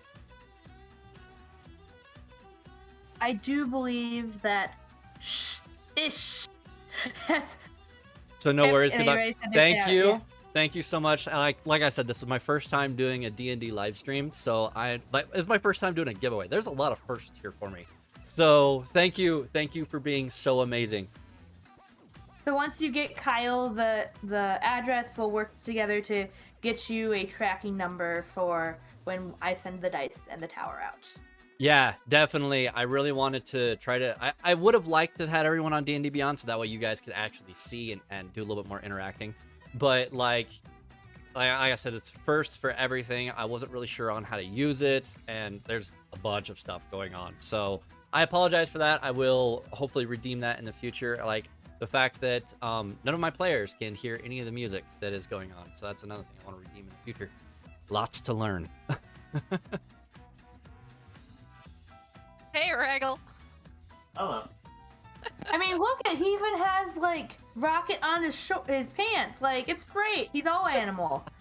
He's all All animal. animal. I just love the backdrop of Raggle. That is just Yeah, all right. It's the first use of our green screen, and I gotta say I'm liking him using the green screen. what green screen did you go with? Just one off of Amazon. Off Amazon. It's big. Okay. Yeah. Thing. It wasn't too terribly expensive. The main thing was I've been using our Celtic tapestries, and it's not big Meow. enough to go through everything. So this is a 12 by 12 black for me, and then I think his is a 10 by 12 that just happens to fit where our streaming space is. Get myself Handy. an Irish coffee. Yeah, I can Hey, definitely me I can too. definitely agree at Heidendale, but it was just I kind of like my players being like really overpowered, so I was just like, you know what, let's not worry about D&D Beyond, and we'll just do paper, and then I just had them send everything so I could double check everything. That was pretty much it. All my streamed games have had D&D Beyond character sheets. Yeah, I but seen it. sometimes I seen it on one of also- yours. It's also a little iffy every once in a while because it doesn't update as quickly as things happen. So if you're in big combat, the character sheet that shows up might not Nice. have the same hit Cheers. points as what your actual Yes. character has because it takes forever to upload. But for the most part, it's Water. nice for social times on D&D. But D&D Beyond doesn't let you put in homebrew classes. So you can make your own race, you can make your own items, which is all great, but I don't have a Siphoner in D&D Yeah, Beyond. you gotta do everything like from scratch. You have to add everything, and it can make it a pain in the butt. As soon as I just went- Analog. Yeah, that's why I just went analog this time. But guys, that is the end of our giveaway. So let's find out who won the metal tree. Ooh. Leather Artisan. Hey! Congrats, Hey. Mom! Hey. All right. Well, I will be finishing that on live stream on Wednesdays, and as soon as we get it done, I will be getting it sent over to you. That kind of makes it easy because Fox will be able to just give me information, right? Yeah. All right, that works out really good for me. I mean, you could, yeah. He's one of my Tuesday crew, so hey! Sweet. All right, so yeah, you guys can all get a hold of me. Guys, thank you so much for being part of this. But if everyone is ready to go, anyone need to use last minute break check, need to run and grab drinks? He's presented me chocolate. Okay, I can do that. I'll reach out to him. Oh! Okay. Send Love you. it to me because I'm sending it out. So if you're part of Lauren's Discord, just send it straight to me and I'll get it sent out to you. Hey, it's a Sky Cowboy! Yeehaw! Around. Hi, Yeah, I recognize cowboy. Shtish is how you say it, Dish. I think. Well, I Okay, think that it's Shatish. yeah, that works out perfect. It's Shatish. but- Yeehaw, indeed. Shtish. Yeah, we'll get it all figured out. I will make sure I get your information, and then we will get all of your amazing giveaways to you guys. Guys, like seriously, thank you so much for being in here. This is my biggest stream, which is absolutely amazing. So for me to all of you viewers, thank you so much. But without further ado, oh, actually, let me switch back. Do the D&D thing. There we go. Do the D&D thing. Do the D&D thing. All right. Jasmine, the moon bear. At last that we left off, you guys had went into the kitchen, figured out that the goblet that the king had drinking from was actually cursed and not poisoned. After you guys had talked with many of the individuals that you found in the kitchen, being the sous chef and why do I do this? Garfield. Sorry. Reginald. Reginald, thank you. Reginald. Reginald, I have it wrote here, but I still can't read it. But after you guys had talked with everything, found out that the goblets were actually cursed, you guys have decided to go and find the High Cleric, the great Cleric Carl. You guys now find yourself on the city streets. The guards turning to come back into the city, bearing a wagon with metal chains and bars and a lycanthrope werewolf encaged inside, gnawing at many of the chains around. What do you want to do? Do we have any knowledge of why there's a werewolf being brought into town? You do know that sometimes the forest to the east can be plagued with monstrosities and creatures, and you've got a feeling that the prince has probably come back with a prize. Oh. Gotcha. Okay, yeah, that makes And sense. it's alive? It is alive, It's gnawing captured. at chains. It is gnawing at the chains and at the bars that are inside of this wagon. You see that this wagon is actually pulled by two teams of horses coming into the center of town where you guys are just meeting up. You can actually see that towards the back, the prince is surrounded by several of his guards and are moving away from the cart and seem to be going back up to the capital itself.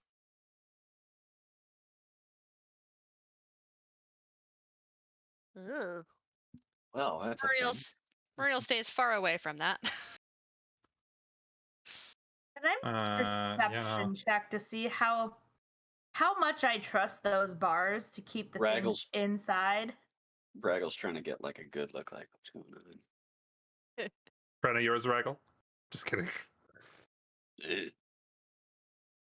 No. Perception check, or would that be investigation for trying to stay away from the cage, but just trying to make sure like it ain't gonna break open in 2 seconds here? Okay.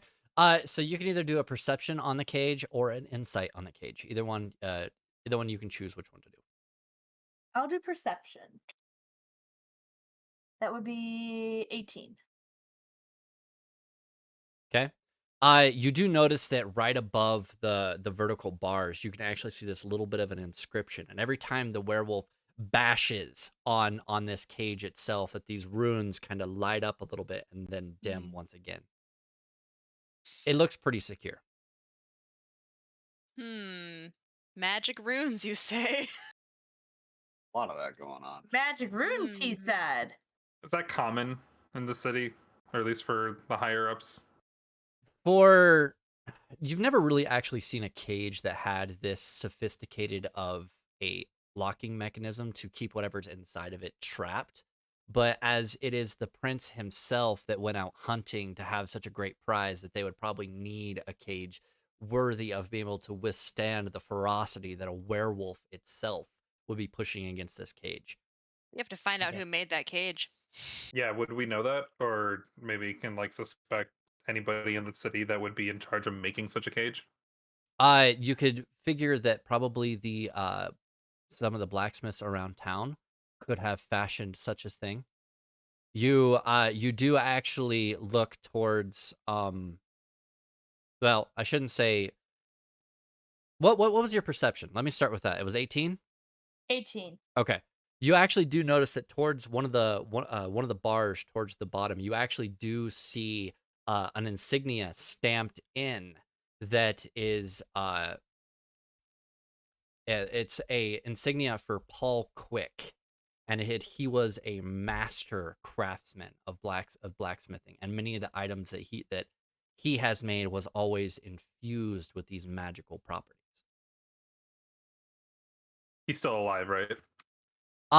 He is a hero from a long time ago, but his crafts were so powerful and so well sought out that many of the capitals of each cities typically always have some kind of item produced by him. Yeah. But he's dead now? Like, can we talk to him, or is he dead? There are rumors that he is still alive. but These Oh. it has been 1,000 years since the day that Paul has been on the surface of this realm. So it is only just rumors, though.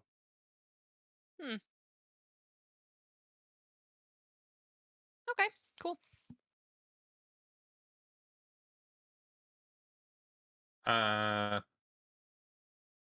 Yeah, I'm Vyran's still interested in the cleric. Yep. Yeah, So I you figured we'll guys, let the prince Is get this settled cage in. like on the way? Like, will we be passing it to get to the temple?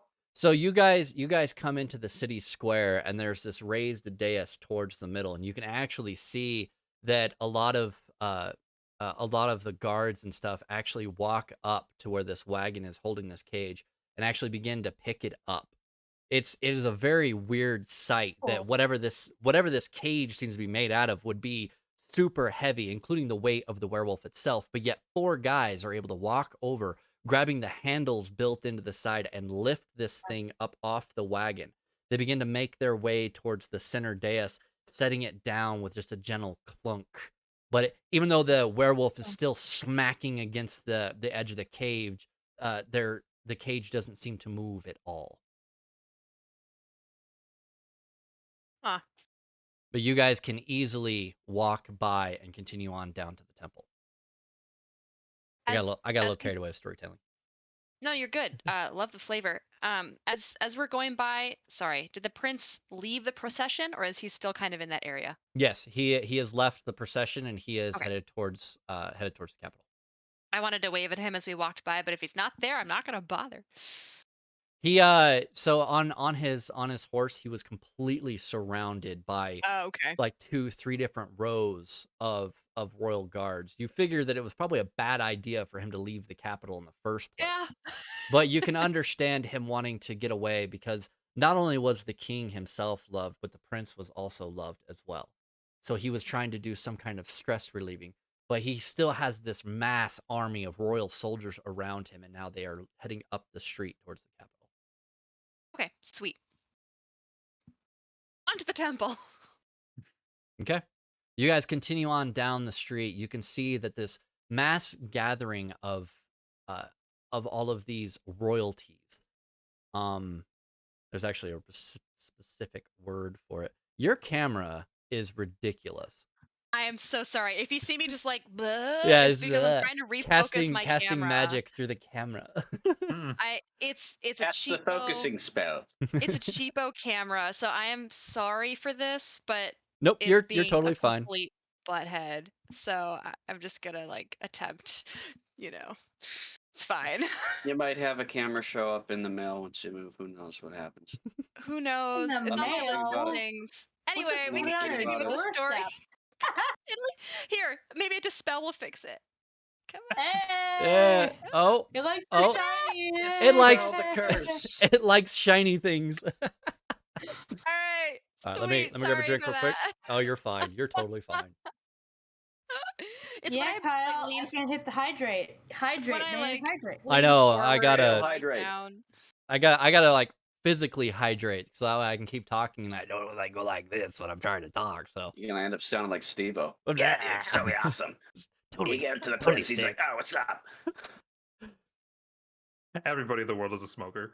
All right, so let me actually get into the wonderful words that Carl has actually printed on here instead of like going completely Ooh. offside of the book. So as you guys enter or get close to the temple, words, a queue of Soloris citizens slowly progresses, passing the body of the king laid out upon the plinth in his full regalia. A large portrait stands to one side of the body, showing the king standing with his wife and son. That was actually the inside, so you guys are inside now.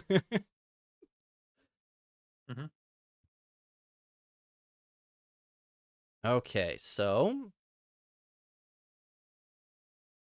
as you guys walk through, going down these rows, you can see a lot of these different nobles standing around. Many of them actually grieving for the death of the king. I would actually like you guys to go ahead and roll me perception. Hmm. My passive perception is 19, but if you want me to roll it, that's fine too. You're Raggle. My I want you to roll perception for this. You want me to roll? my passive is Ooh, that 18, bounced. but I will also roll. Oh. 15. 16. 25. 13. Something fell off my desk. I don't know what it was. Bye. Bye. Okay, so you guys all walking around, coming up to the casket where the king is setting, in his full armor, his golden and gem encrusted breastplate, his purple cloak that cloak, right? I think so. Actually donned over his back and stuff with his clasp on his chest. He looks immaculate for being dead almost 3 days. You can see the pictures in the background, and you can see many of these people actually looking towards the pictures, putting their hands over their faces, and you see many of the women in the room actually begin to cry. But as you guys walk around, you do hear these whispers in several of the corners of the room. You can hear many of the people blaming the Elderheim Conclave and hoping that once the prince has been crowned, that he will take his revenge on these elves for this sinister plot.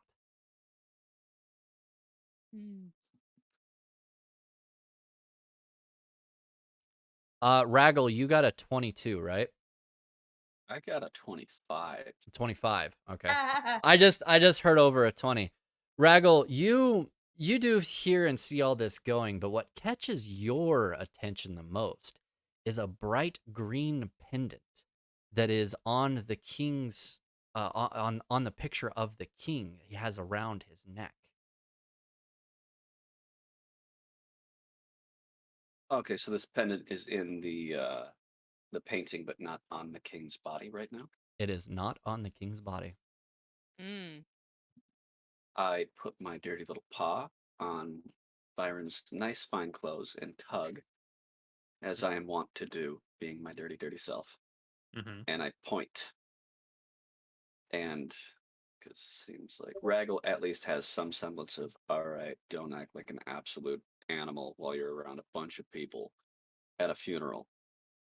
Because Ghostwise Halfling telepathy, green gem. Green gem. Does Vyran know what the green gem is? So I would like you guys to go ahead and make me intelligence or history checks. History? History. Oh, I am not good at Got that. a nice fat -1 on that. Let's see. Oh, I crit 27. one. That's a 6. I got a 14. Critical fail from Muriel. Her Alzheimer's is kicking in. Oh no. I will be right back as we do this check. My dog, she wants to go outside. No, that's fine. That's fine. Thanks. That is the lovely Pippa for those that don't know. Yeah, dogs are on their own timers, so you gotta take Oh, care of yeah. them when they We're come out. on their time. Yeah, Mhm. especially mine when I was trying to do the giveaway. It kept wanting attention. I couldn't hit the button. Daddy, please look at me, Daddy. All right. So what was everyone's check? Sorry. So she had natural 1. Well, I At guess 6. actually on stream, natural 6. Nope. I got a -1. I rolled a 7. Oh, I geez. think I was 14. 14. Okay. Yeah, Raggle I'm gonna isn't die. bright. What'd you I get? was 27. 27. Okay. So, Vyran, you were the only one that actually recalls that the pendant itself had been crafted by the Elderheim elves centuries ago by the dwarves of Thunderhold. Ooh. So Uh, crafted by the dwarves, but commissioned by Elderheim the elves? Yes. Okay. So. Oh, okay. Sorry, I misread these notes. So it was crafted by the Elderheim elves, Okay. and the Thunderhold dwarves and the humans. So it was all these 3 great nations. So the dwarvens to the Mhm. north, the humans of Solaris of the nation here, and then the elves to the east all came together to fashion this one pendant. So it is the Mhm. collaboration of all these three nations together. It was given to the royal household of Solaris, and was originally settled and has passed down through the household ever since. So it's always been within the royal family. Okay. Uh,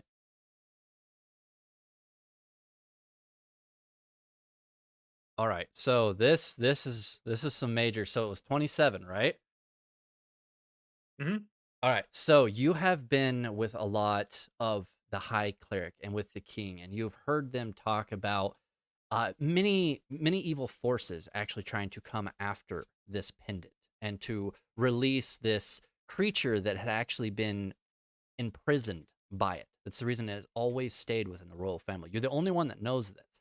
You've put all of the pieces together. King Okay. Erwin was informed.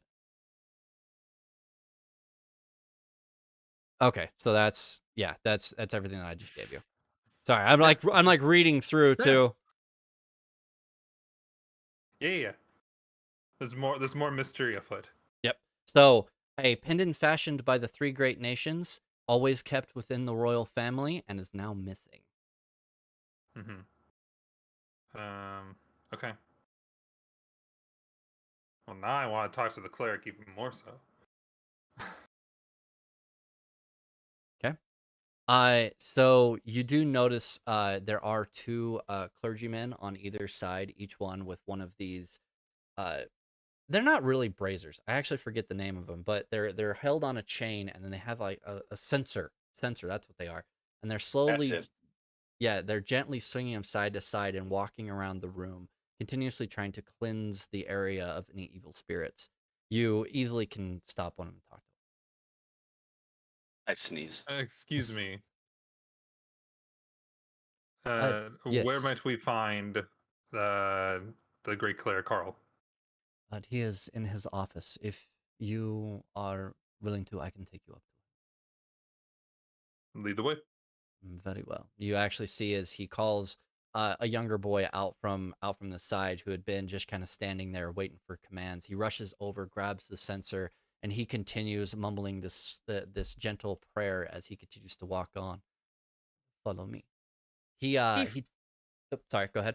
Before Faye lets Vyran follow, she pulls out a stick and she baps him a little bit on his back. So, Vyran, you watch as Faye's eyes glow bright purple, and you now have protection from evil on you. So, for the next Ah. 10 minutes, you're um, protected, and creatures have disadvantage on attack rolls against you. You can't be charmed, frightened, or possessed by them. Well, dang. So, you got this! Action A lot of people Wow. really overlook Okay. protection from evil. It's really OP. It is really good. Yeah. It is really Yeah. really good. All right, so you guys follow this clergyman upstairs, where you ended a hallway. If you actually see that if you were to keep going down the hallway, there's actually a balcony that overlooks the chamber that holds the king, and just off to the side you see this very ornate door with these pillars on either side. He gently knocks on it, and you hear a voice from the inside go, "Come in." He Yep. gestures for you to go on in. Yep. Vyran will walk in. Okay.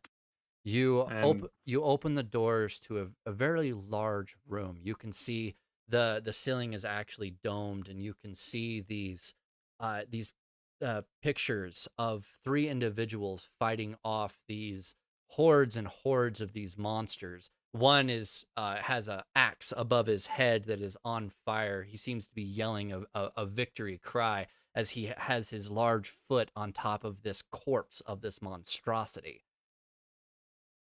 And just across from the room is a solid oak desk, and right behind it is the uh, great cleric, Oh, Carl. Yeah, thank you. mhm. Carl. It seems that you have found me again. Is there anything that you need from me?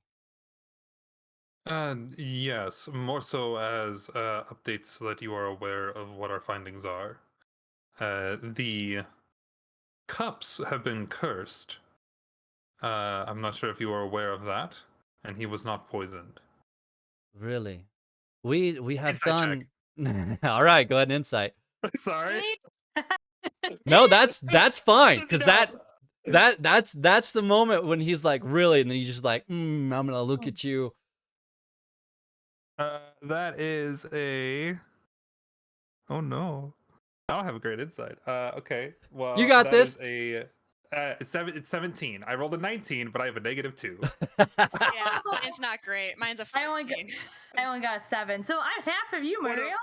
One of us should have done a wisdom care. It's fine. It doesn't matter. Let's go. All right. I got a +9 to my 17's insight, still but I decent. mean, Raggle's like, So indoors. as he says, really, you try to look at all of his mannerisms, the way that he is holding himself, the way he is carrying his tones as he's speaking to you. He's a very hard individual to read. Mhm. You're just not getting anything from him. Whatever it is that he is telling you is most likely truth, being a high cleric of great standing within the kingdom. Mhm. We Alright. we have checked many of the goblets, but we have not found any signs that there were any ruins or that these items had been cursed. You said he's a high cleric. Has Vyran ever seen him perform magic before? He has. He is during one of the Great Plagues, he was actually one of that's what actually gave him his title as Great Cleric, is he was actually able to Right. go around and save many people as you guys were out on the battlefield helping bring survivors back into the town. Okay. So, TJ thinks it's weird. Does Vyran think it's weird that they didn't detect this magic, which is super easy to detect? Muriel thinks it's weird too, just for the record. So Also, you everybody's do in the room with me, right? Or is it just me? I just want to make sure. No, everyone should be in there with you. Yeah, I went in with Good. you. Good. Okay. Um, So you do know that for a great cleric or for a high cleric of his standing, that he doesn't actually deal with the more of the sorcerer side of things. Though clerics do tend to influence necrotic energies as well, he has actually abstained from it. He Mm. has always been there to try to help people. He has never once lifted his hand against somebody else. So in So- in trying to be peaceful, he has less knowledge of that in general. He has become intolerant to necrotic energies. So well, that sucks. and there is no great sorcerer of the area that could have helped assist in this. So his capability of being able to find ruins or detect necrotic energy is beyond him. Okay. All right. Sounds like there's an opening at the kingdom. Mhm. There's an opening. We'll make a job opening. Someone saw an opportunity and they took it. Yeah, I guess so. Wow. Okay. I have this gauntlet here with me if you would like to have another look at it. I fully expect that one to be the same as the other 6 that are still in the cupboard that are still cursed. So You might everyone want of to have somebody remove that. and I will. We will try to get up there and make sure that that our royalty is fully protected. I am very ashamed that this was an oversight for me. Since Indeed. it's not the cook's fault, you might want to, give Reginald his key back and let them go about their business. One of them wasn't eating; he was so stressed out. That's not very good management. And if I could definitely see that he was not eating, and I don't blame him. These are troubled times that have fallen on us, and it has really hurt a good majority of the people around. Would Vyran know if the pendant when the king died, would it have been transferred to the prince right away, or should it have been on the king's body? So as it was always kept within the royal family, that it would be given to him during the coronation of the crown. Okay, So so he wouldn't have it yet. yeah, it's most he wouldn't likely have it yet. it would be Vyran would expect it to still be on the king's body. Yes. Okay, Mm. all right. Then Vyran's gonna ask then the cleric, where is the royal pendant? We we have lost it. We are not sure exactly where it is. Well, this is just a It was kept with the awful. king's body as he was sent down here. We had several guards on the procession, but once he arrived, there was no pendant. We have had many people trying to see if they can find it, but no luck so far. Okay, so the pendant was lost between when the king passed away in the banquet hall and then was brought down, and that's when the pendant was lost?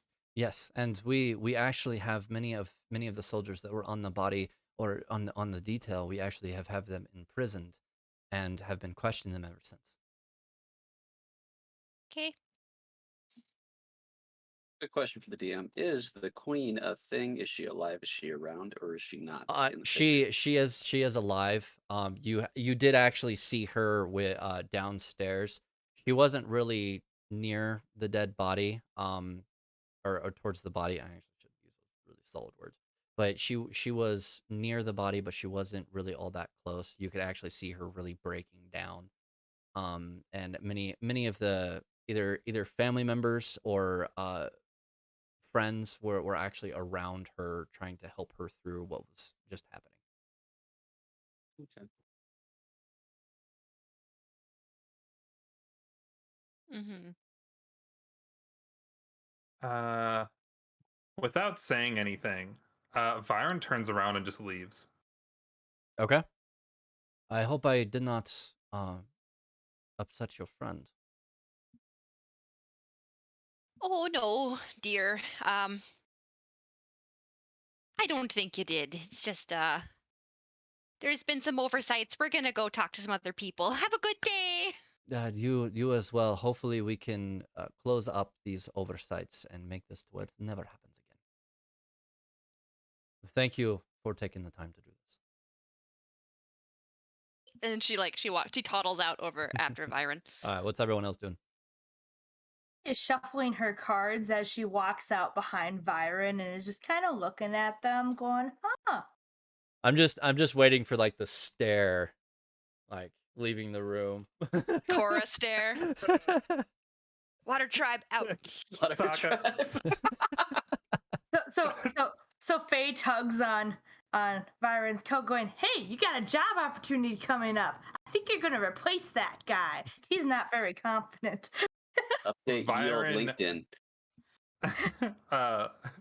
Vyran typically responds to Faye's fun times. This time he doesn't. He continues to walk with a lot of determination. Oh no. Pull the determination card, buddy. I know. Oh. All right, You're so gonna get- at this point, what do you guys wish to do? Vyran is making his way back towards the castle. He's intent to talking to the prince. On his way, he is going to find one of his spies again, and he is going to ask them about what was the prince doing if they were able to track him, and then also ask them to, if possible, if he has anybody in the clergy, right? The temple clergy. If he has anybody in the clergy to do some snooping around the high cleric's office. Okay. All right, I would like you to go ahead and make me another percentile dice roll and then add your proficiency. DM, can you remind us? I know the No, that's body viewing of the king has been mentioned a few times. When is that supposed to take place and where? So this is just an early viewing. There's supposed to be a final viewing tomorrow morning, So this is and the then right wake. after is the coronation of the prince, and it is all supposed to be happening. Well, so viewing of the king is here at the temple, and the coronation of the prince will be at the capital. Okay, I got. Is the 0 a 10? 0 is a 10. Yeah. And then okay, so I got 100. I rolled a 90 and a 0. I guess plus my proficiency, which doesn't matter at that point. I guess I'm so not. the way I couldn't read this right. So the way that works, so if you get all zeros, it's 100%. If you rolled Okay, a so if 90 I and a got 0, then it's only 90%. It can okay, so actually then it's go both ways depending on 96. how the DM wants the dice to roll. Yeah, Some that's people like it 90 and 0 being 100 because it's 90 plus 10. Other people Right. like the all zeros. It's up in the air. Nobody. It's there's an absolute war over it. If well, you want to go on like that's There's a how I've war. always done it. But I like hearing Dude, there's there's a different war, ways. yeah. 90, no, I proficiency is a 6, so 96. Not I mean, that's 96%. close. All right, and so you did have your spies out there trying to track the prince, see what he was doing, right? Mhm. And then refer back to you. Okay, there was one that was able to do it. One of your scouts. He refers back to you that he had managed to catch up with the procession, or the hunting party of the prince, and he followed them to an ancient ruin found within the forest to the east. That he Yeah. went inside. He did try to keep up with them, but the prince seemed to know where he was going, and in the process, they happened to drag this werewolf outside of the temple and encage it, and then have brought it back. Okay. DM flavor question about your world. Okay. Lycans, are they always wear form or only during full moons? Is this normal to have a full-blown werewolf in a cage? So, it's pretty much the same as general uh, Feywild werewolves. So they can choose when to be in werewolf form, but typically during a full moon they are forced into werewolf form. So either the person that is in this lycanthrope stage, he is either choosing to release his rage in that form, Got it. Okay. or yeah, we'll just go with that. I don't. I'm losing my words. You're good. You're good. All you're good. Okay. And Wolf, thank you for moderating chat. I still occasionally look over, even though I'm sorry, chat. I'm trying to focus on everything here. Okay, so you guys are exiting the temple and going. And then, did I get one of those spies to go check the temple? Yes. He Okay. says that he is personally going to be trying to infiltrate and see if he can dig anything up. Good. After hearing this knowledge, on our way to the castle, is the werewolf still encaged in that area? Yes, you still see him in a werewolf form, still jarring at these bars, biting and gnawing at the chains. He seems to be calming down. He's getting a little bit more ragged, but he's still trying his best to try to force himself out of this. Do you want to? Worse than elf. No, go ahead. Go ahead. You were gonna ask me a question. Well, I'm still looking through stuff. Yeah, I was gonna say, do you want to get closer, because so there are guards I do. posted around the cage, but they are fairly far away, and you could easily pass them and go right up to the cage. Okay. Yep. Vyran's gonna do that and not even acknowledge the guards in a very like royal and Imperious. important fashion. Yeah. Okay. Nice. They don't even pay any mind to you. They just let you go right by. Vyran's gonna like crane over and bend down to be at eye level with the werewolf. Okay. And he's going to ask, "Do you speak?" You actually see the werewolf turn. It snarls at you for just a brief second before it just seems to calm and just sit down. You can see its breathing is just ragged. It is just used everything that it has to try to get out of this. It tries to make any words, any sort of language come from its mouth, but all it is it's just gargled barks and whines. Oh. I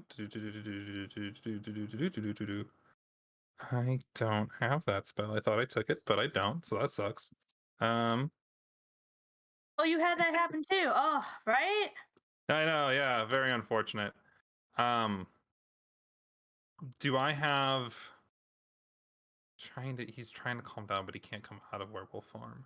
Typically, and I forgive me if we just talked about this, but werewolves can come out if they want to. Yes. As long as it's not a full moon. Right, and Yeah.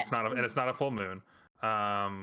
Would a dispel magic or a counter spell work against it? I mean, if it's magical, maybe. You 'Cause can. I could do either of those to him if you wish. Yeah, I think well. Yeah. I got all the wrong spells for this too. You know. I can try Can you communicate? something. I got the whole telepathy thing. Vyran was probably thinking he was gonna do his snap his fingers to call Regal over. Oh, he wouldn't respond to that. I know. I don't I think need he a would dog either. whistle. And not even a dog whistle. Does he? It come wouldn't to hurt his scratch? ears though. Well, That he'll come over and how tall is this cage in this wagon? So the werewolf actually isn't really all that big. He does seem to be a little on the skinnier side. I would say the cage is probably about 5.5, 6 foot tall, just on the outside. So it's a little bit smaller on the inside when you factor in all of the thickness of the material used. The werewolf kind of has to crouch just a little bit in order to be able to stand up fully. But as you look at it right now, it's actually laying down or sitting down into the bottom of this cage. It actually, with your guys' perception, it visibly looks like it's in distress. Mhm.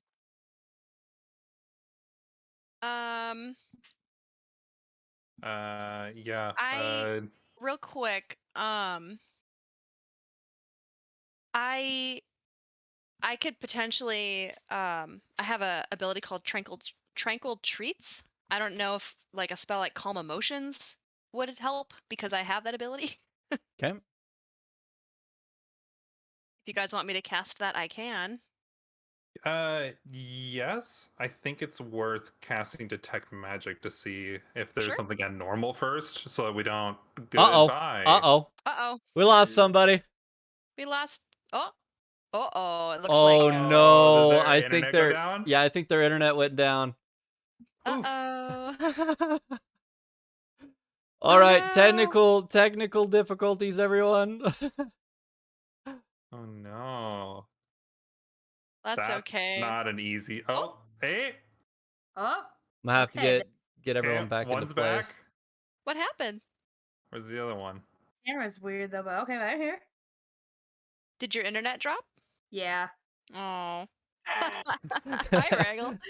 Wow, that actually worked out really well. You guys came back Yeah. in the You guys came back perfect in order. the right order. Awesome. Yay. Fantastic. They've returned. Yes. Technical Okay. difficulties. This is the problem that you'll have with live We're having streams. some technological But differences. I honestly, I'm having fun, and I hope our viewers are having fun too. All right. He just gave me like So, internet that's plugged into my computer. I just got wired internet for her, so she's not running off Wi-Fi anymore. I ran a friggin' Ethernet cable under the carpet. Smart. And it still died. Okay. That wasn't us. That's our provider. No. Thanks, Midco. Anyways, so the reason I was asking about the height is because I'm a halfling and I'm short. Mm-hmm. Am I gonna have to crawl up on this thing? No. So Because it's on I thought it was on a wagon. So no, they Yeah, it's actually on a lifted pedestal. it. Yeah, they actually lifted it Okay, they off removed of it the from wagon. Okay. Yeah, and so the center of town actually has like these a large dais that comes up with a bunch of steps and a platform at the top. You guys have seen a lot of like think of it as like witch burnings and stuff. Yeah. Yeah. So witch burnings and stuff. I just got that. These people seem Catholic. I'm sorry. No offense to Catholics. It's just a joke because of history. That's all. We're in olden times fantasy world. You're in my religions. fantasy world, and anything can happen. All religions are valid. I'm just making a joke based on history. It's funny. It's funny regardless. So yeah, so the cage sits on top of this dais, and it's pretty much level ground once you walk up the steps to the top. Okay. All right, yeah, I'm gonna scramble up there next to Vyran. And try to communicate. See, I have.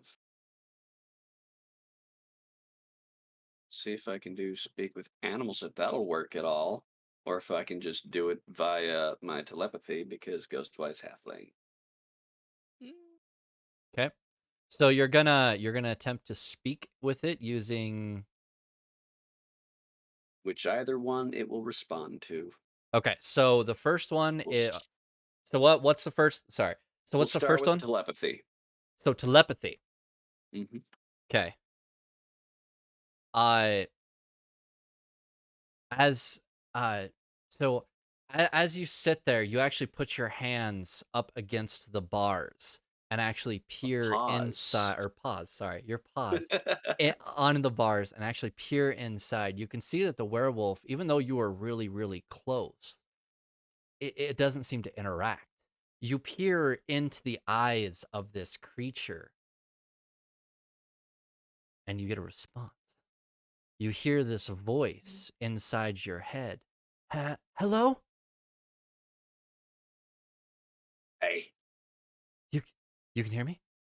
Yeah. Wait, what?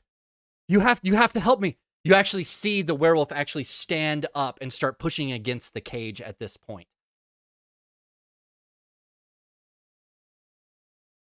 Well, this is fun. Please, there's no time. You have to help me. Yeah. My father has been killed.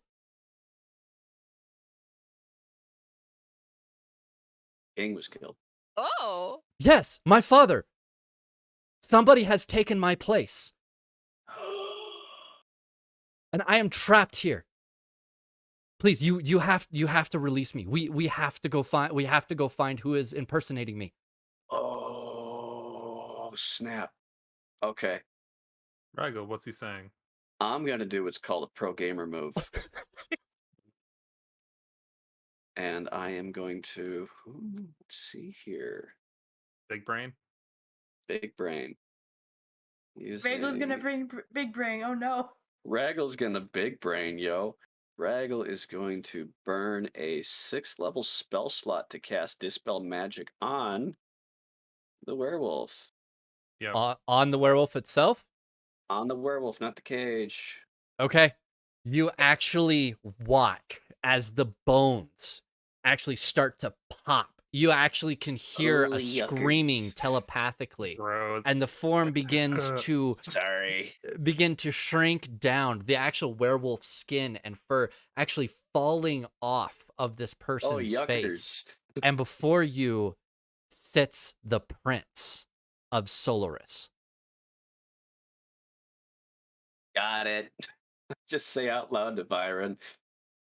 I'm getting like Hugh Jackman's Van Helsing vibes. Yeah, that's kind of where I pulled that from. Let's be real. That was the best cinematic and visual like werewolf transformation. Let's be honest. That's why I use it, because it's very dope. amazing. Also, primo looking werewolf too. Yes. The best looking werewolf I've ever seen. I've never seen one better. Mm-hmm. Underworld can get bent. Sorry. No, sorry. So the prince actually stands up, still covered in this blood from the transformation, puts his arms up against the bar, and even though he opens up his mouth to try to speak, it gets garbled through whatever magic is on this cage. But, Raggle, you can still hear what he is trying to say within his mind. Okay. And I am going to telephone that into Vyran because words can come out better in here than out here. And Muriel's gonna go over. Can she put her hands in items through the bars? So or does that get magically dispelled? So as you actually try to reach in, you do see Raggle actually have his paws wrapped around the bars and partially inside. And as but you I can't, reach, like, give him a cup of tea. Yeah, as you go to reach in to actually hand him something, there seems to be a barrier. And at this point, you guys doing so much with the cage, the guards actually turn to try to yell at you. You hear this stop. But once they turn and actually notice that it is the prince behind the doors, they actually rush up and actually start fumbling with keys to unlock the door. She's just shake her head, take her stick, and go, ta-da! And smack the cage for a 9th charge. Just spell magic on the cage to make it go bye-bye. Okay. So you know what? I will say for a cage this style, 3, 4, 5, 6. figuring out how Paul would build it, I'm gonna say yes, that is high enough. You don't the spell that you throw at this thing is so powerful. You actually hear the iron that this cage is made out of actually begin to crack and twist. You can hear that metallic screeching sound Droning. as Oh, the droning, as whatever it is that is holding this cage together starts to break down. The runes Like a are ship breaking apart. yeah, the runes like the itself Titanic along when it snapped in half. the runes that make up around the side actually begin to dissolve like sand, falling down into a shining dope. powder, and then the cage just collapses on itself. Nice. Looking at this and goes, that was beautiful, and goes like this, and confetti comes out from her sleeves. She's just so happy. Well, at this point, you actually see the prince actually lunge forward, grabbing onto Merle. You have to help me. She's like, "Don't worry, dear. Oh, we're going to don't worry. We're going to help. Here, have a cup of tea." Like gives him a cup of the dragon tea, which gives him healing properties. He gets 1d whatever. But in order to help you, we need to know who did this to you. What happened? I don't know. He didn't have a face. Start from the beginning. What happened? I was out on one of my routine hunts. I've been checking out these ruins for quite some time, and I got separated from my guards, and this figure came out of nowhere. He didn't have any skin. Like he was no mouth. He was this creepy figure in the back, and the next thing I know, I was this thing, and I was trapped. Please, we have to go. There's no time to waste. There's no telling what this person is trying to do. Does Vyran know where the prince's room is? So Like you in have the actually, castle? so you've never actually been there. You do know there is a royal wing, and you know which direction it is, but you do not know actually where the king and the prince and the family actually sleeps within the castle. Yeah, we were never cool enough to get a sleepover invite. Vyran is going to immediately pick up Faye with his feet and just fly as fast as he can to the castle. She Superman poses with her staff. She's like, "This is amazing! Onward!" And she's like letting out little tiny confetti pops as like they fly above the city, just because this is her life. This is her dream. She's flying and happy. So as you guys turn to dart off towards the capital, you guys actually see the guards actually move in and grab the prince, trying to wrap him in cloaks or anything, and actually go on full on guard mode. You hear one of them actually start to blow a whistle, and actually cry out for the other guards. You actually see several of these guards that were just on the edge of some of the streets actually start to come in. Several of them actually being clerics from the temple itself. So, is there one guard in particular that's rallying everyone else and taking charge? Muriel just wants to grab whoever's in charge and ask them a question. You do see that one of the clerics is actually, now that he has been informed that this is the prince, he is actually trying to rally everyone together. You actually see him actually put his hands on the prince, and you can see him mumbling either some sort of spell or incantation or a prayer to their god in order to help either ease any burdens that he's had or any pain that he might be suffering from the transformation. Okay. Do I recognize any of those guards as being with who we thought was the prince earlier? Like, gonna find someone. I want to ask someone where the real, like the the prince, like where did the prince go? That's not this one. So looking around, many of the knights or the guards actually have full face Oh, I covers. see. Okay. So you can't really tell, but there was a All right. large procession of royal guards that were with the prince and then went Okay. to the capital. Okay, in all the chaos, I'm gonna grab one of the knights that's not 100% preoccupied. Um, and I'm gonna go up and get his attention. I'm gonna take my wooden spoon and go patong on his helmet and be like, "Hey, like I want his attention, What? dear. Where exactly did the prince go? Not this one. The one that was on horseback that went up to the palace. We were just here. We were just supposed to guard, but the prince, the werewolf. I have no idea. I've only been standing guard here for a couple hours now. Okay, thank you, dear. And I think at this point, I'm trying to decide if Muriel's gonna start hobbling up to the castle. But I mean, she could fly. Raggle, what do you Push want the to do? wings. So at this point, Vyran and Faye have just darted Yes. off towards the capital. So they've you guys are booked gonna it. have to try to catch up Oh, with yeah. them. You Faye's guys, underneath Vyran. She's gonna go. Are we going stealth mode? No.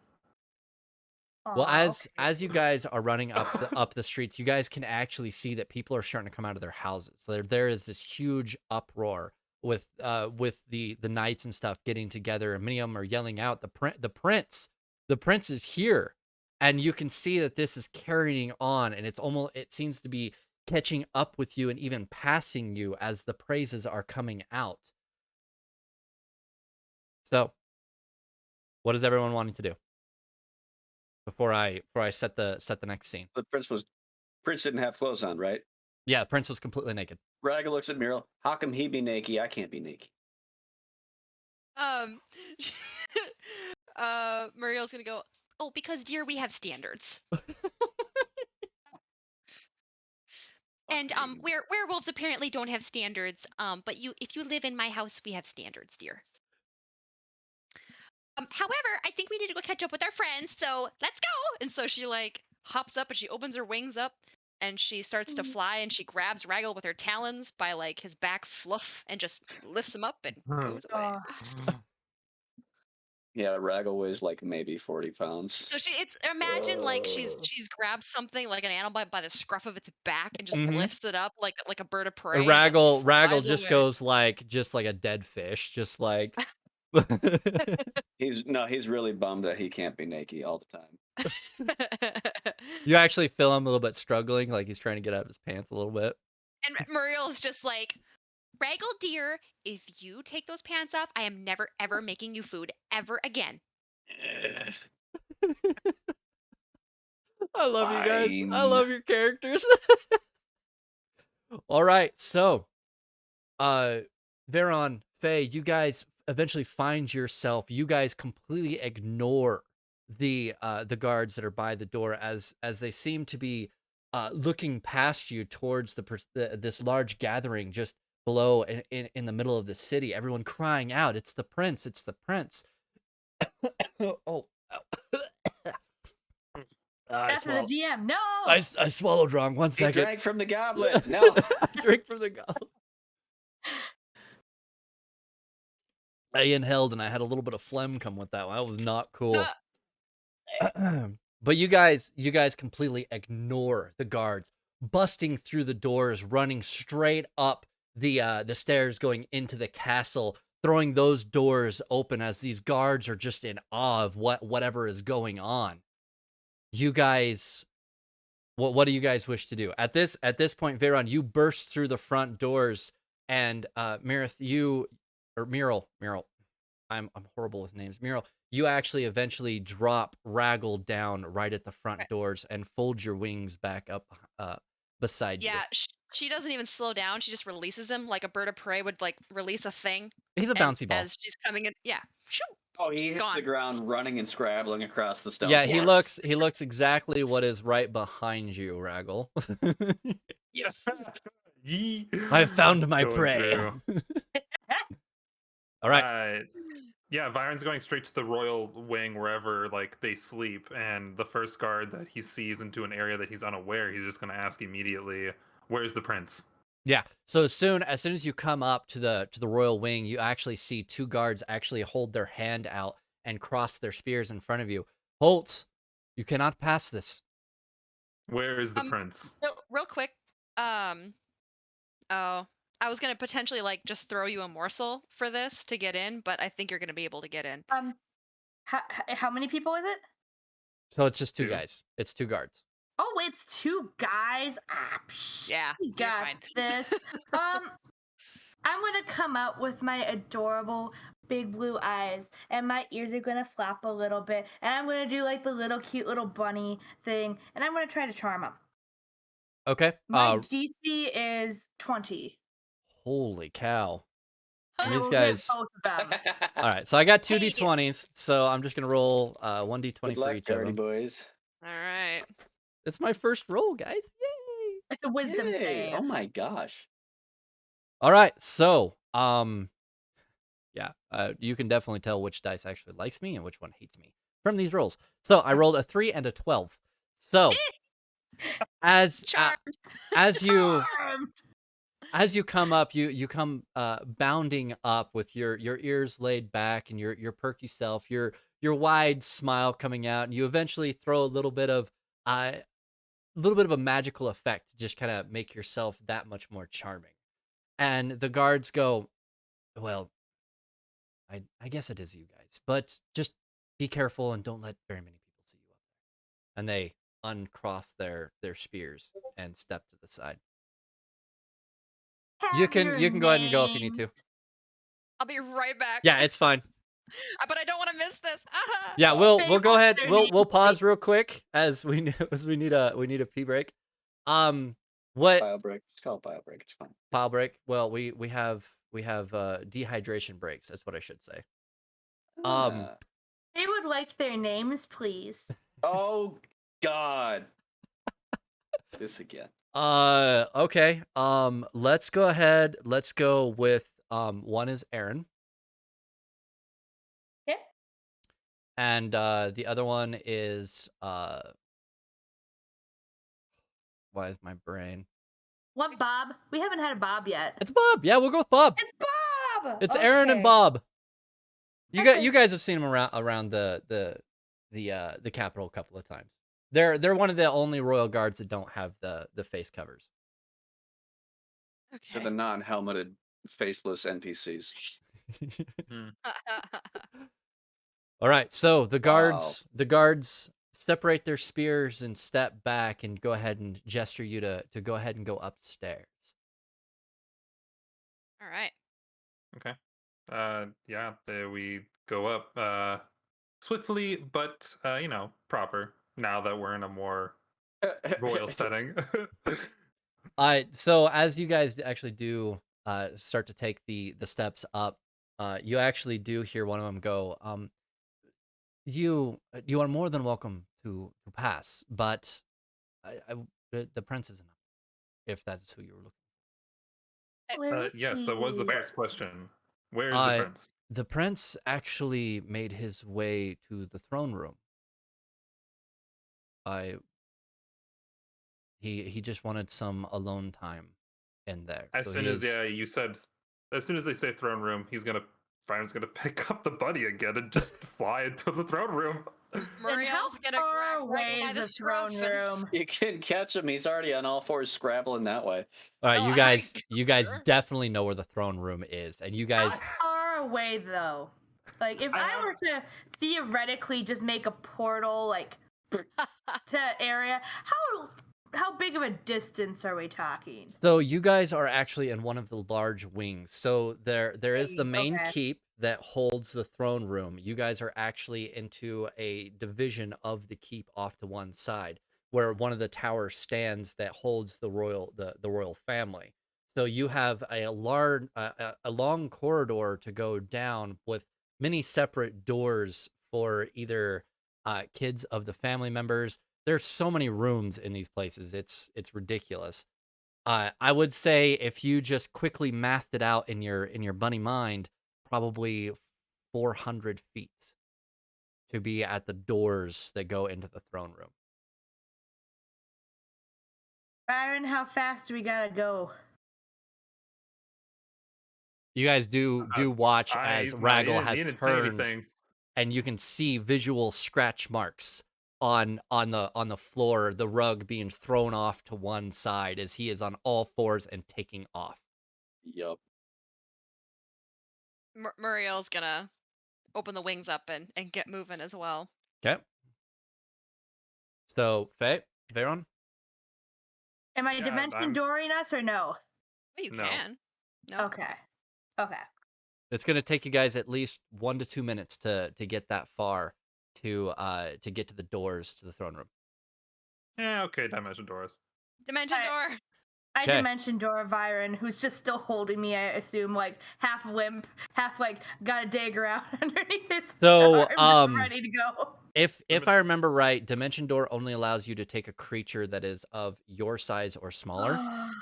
And But- you're tiny. You're the worst I'm person to take with. tiny. You can But take Raggle. for flavor text, I will allow it.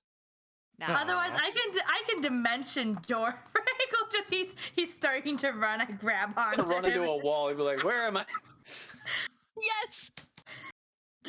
You see a cat run into a glass door. You that's you what's open probably up gonna happen. the door in front of Raggle, and he doesn't quite know where it's going. He just keeps running and runs Okay. right smack dab into the doors of the throne room. Knowing that I wouldn't cast it, I'm just like onward, steed to Vyran. All right, so all of you, with much haste, with great I was haste, ready to take damage for that. I wouldn't even have cared. you guys all turn and take off towards the throne room. You guys eventually happen to move a bunch of the people that have found themselves there for the coronation or the coronation or even for the wedding.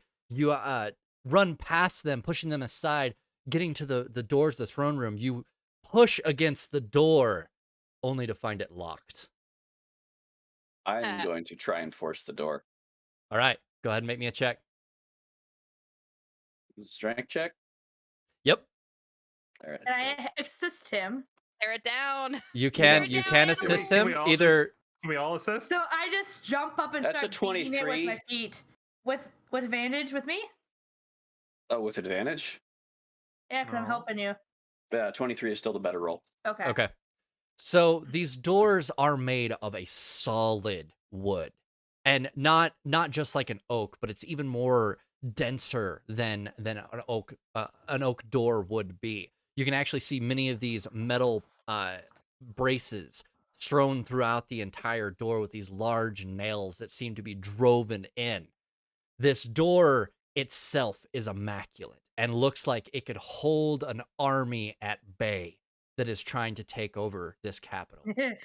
But you watch as a small form stands up, his bare arms dragging, walks up to the door, puts his claws into the middle of the door, and with a ferocious roar, you watch as the doors creak and give way, as the doors don't open, but instead compress into the walls. You actually see cracks along each side of the wall from the door being shoved into it.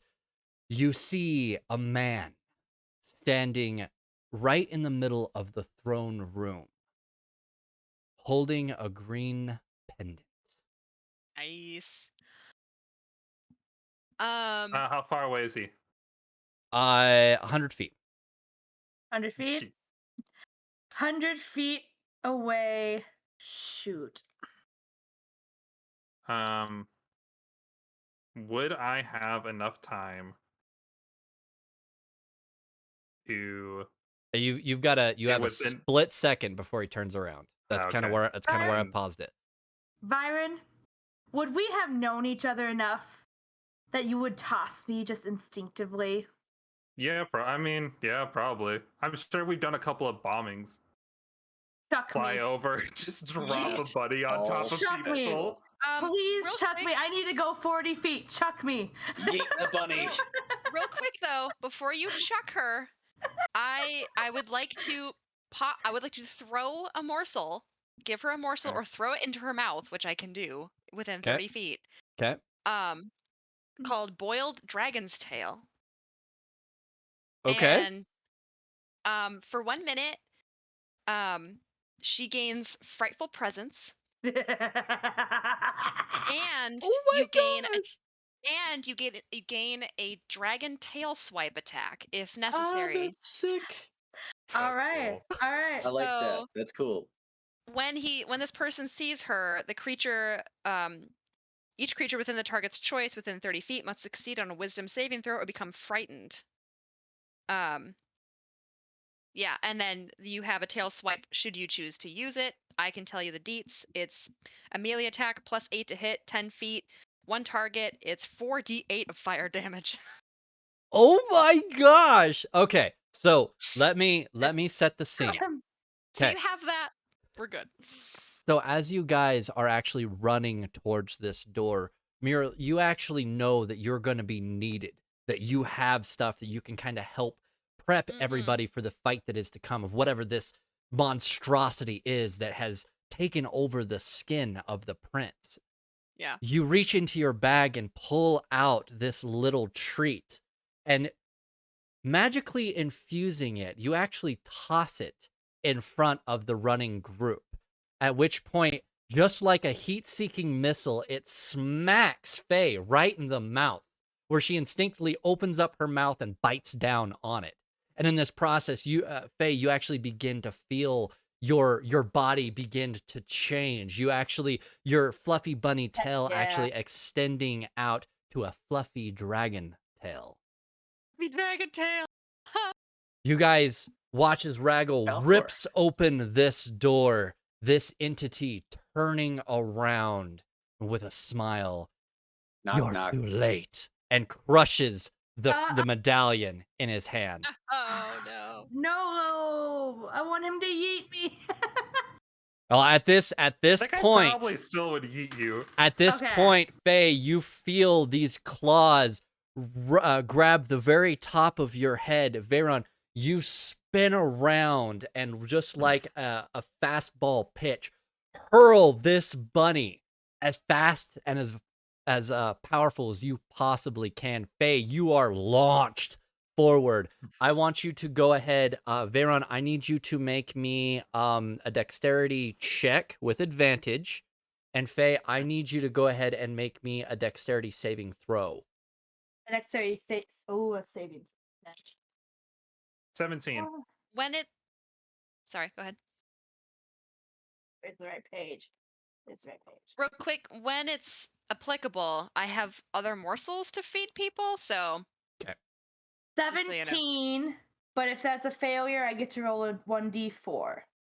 also, if anyone fails a check, one of my abilities 3 times per day, I can allow them to succeed it. So So- does the 17 hit, or is the 17 work? 17 is a save. Vyran, what was your check? 17. 17. All right. So, Faye, as you are launched forward, you instinctively curl into this little ball, using your dragon tail to actually curl up around you, allowing Vyran to get a much better hold on your smaller form. As he hurls you forward, you're just barely off target. But with your nimble, are with you your putting me right next to him? yeah, you're getting tossed. Oh, Se- you're putting me 17 right next to him. 17 is a miss, but it's Can I- but you land right, skidding to a Can I stop right narrate? next to him. Yes, go for it.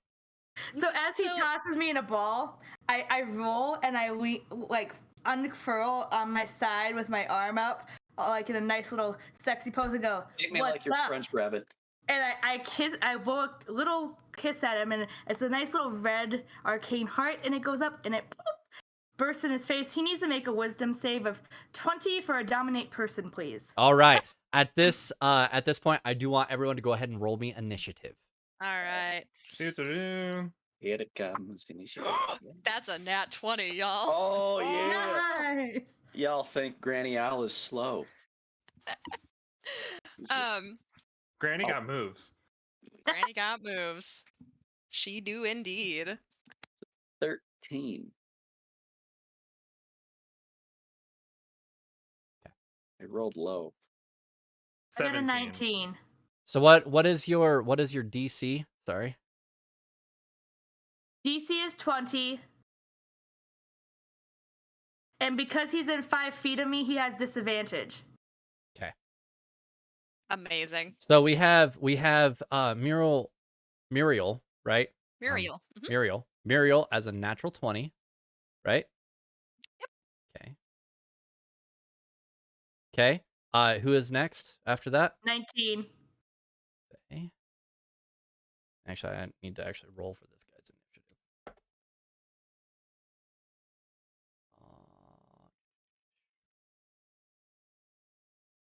I was looking at other stats and not figuring out what I actually needed to roll. Good. Okay. DM life, yo. Yeah, DM life. Okay, who's next after Faye? Vyran has a 17. I keep calling you Vyran instead of Vyran, don't I? Mm-hmm. Oops. What was yours? Sorry, I'd said that and completely lost the number. 17. 17. Okay. And then Raggle? 13. I rolled low. I don't know what you're talking about. That's a great roll. It's I about have a 10. +9. You rolled really low. I did. I rolled a. I don't know. Yeah. Okay. reverse- I'm not gonna do quick math. Math. All right. We're gonna do a little bit of combat music. All right. Can everyone still hear? Everyone sound pretty good still? You guys want to say something real quick? Hello. Okay. Yeah. You guys are all right. Yeah. Cool. Okay. So, let me turn this down just a little loud in my ear. Just a skosh more here. Okay. Live updates. All right. So, Faye, as you are launched forward, you go into that sexy pose, uncurling your dragon tail to just barely whip in the breeze, to add that little bit more of a sensuality to this pose that you are throwing forward towards this imposter. You blow him a kiss, this red outline of a heart coming forward, smacking this person in the face. You watch as he shakes his head and grins right back at you. It doesn't appear to have any effect. Okay. Womp womp. Womp womp. Indeed. Wah, wah, wah. Womp womp. Okay. Okay. Prophet said he's having a hard time hearing most of us. Didn't hear anyone but Vyran in the sound check. That's all right, because Oh. he was the only one that did the I sound think check. I was the only one that spoke. Yeah. Okay. Yeah. No, we're all good. I'm still visually watching all of our audio output. I just wanted to turn the music down so it doesn't overpower you guys. Prophet says we're okay. Thank you, Prophet. Okay. So, Hey, speaking to Prophet. so that's gonna be pre-initiative. We will now move into initiative rounds, and Okay. starting at the top is Muriel. Wait, Muriel. so I am going to be feeding everyone morsels for my Okay. turn. I'm just really quick organizing which ones I would like to feed. But first up, I think I would like to feed Vyran Hydra Tongue. Sounds great. I hope this does. Do I grow hope this heads? does your thing. Yeah, actually. You gain an extra head. You Oh, gain Bragg one doesn't like d10. You gain 1d10 hit points at the start of every turn. Damn. That's amazing for me. Any limbs amputated start regenerating. Sweet. You gain an extra reaction that can be used for opportunity attacks. Oh. And you gain extra actions that can be used to take the disengage, help, or search action. Okay. All right. So just to Okay. clarify, what class are a you lot. running again? Me? Him. Yes. No, you. No. You Me. learned. You. Yes. I am running cook class with a baker's with baker help. So this is all from cook class. Yes. I just wanted you to give him that little bit of a shout out because that is a lot of information about what that class can Yes. do and how amazing it is. Okay, so quick shout out before I do the rest of the morsels. Cook class is something I got on DM's Guild. I paid like $2 or $3 for it. It comes with like a 10 or 12 page PDF fully formatted, which I printed out. It comes with its own fillable and printable PDFs for an actual character sheet. Like, you don't have to do it. It comes with its own thing. It's very nice. And nice. you That's get lovely. printable morsel cards organized per level and per cook subclass. So you go cook class and then you can choose an archetype and a feature. It is really detailed. So if you ever want to play a cook, this is the way to go. It's really great. This is exactly why I don't like to do. I mean, I like the original classes, but I like to step outside the bounds and bring homebrew in. All right, so sorry. So I fed Vyran one. Yes. Will you allow me to feed Raggle one as well? So is it an action or a bonus action in order to feed? Let me double check to feed morsels. Morsels. As she's checking, Faye calls back across the room. I knew you were two-faced. That was perfect. That was perfect. I love it. I love it. It very much is. I have to write all this. I don't know where I'm supposed to write all this. That was so much. Raggle's just thinking, great, now I have two faces to scold me. So yes, essentially I can feed. It does take an action to feed a morsel. So, Okay. Yeah, sweet. That is my action then. As for my movement, how far am I with that 100 feet away? Because you said it was pretty far up to the dude. Yeah. You are 100 feet away. Okay. I would like to move up just a little bit so I don't lose track of the people that I can throw morsels at, because I have a 30-foot range that I can chuck morsels at people. Okay. You have a 30-foot here. Yeah, so you can move up to 30 feet forward. Yep. Okay. So you go ahead and you start moving in at a little bit at your old lady trot, moving up and trying to keep everybody close to you, so that way you can use your support items as best you can. Yeah. Okay. So moving on down the list, Faye, it is now your turn as you slide on the ground, still keeping the exact same pose. You've actually managed to twist yourself around using your new dragon tail to still be facing this two-faced individual. He's the green jam. Has anything happened from that yet? No, nothing has happened just yet. He is tracking you as he turns to continue looking at you, but he just seems to be grinning. You do happen to see that his body, though, at this point is actually starting to shimmer. Gross.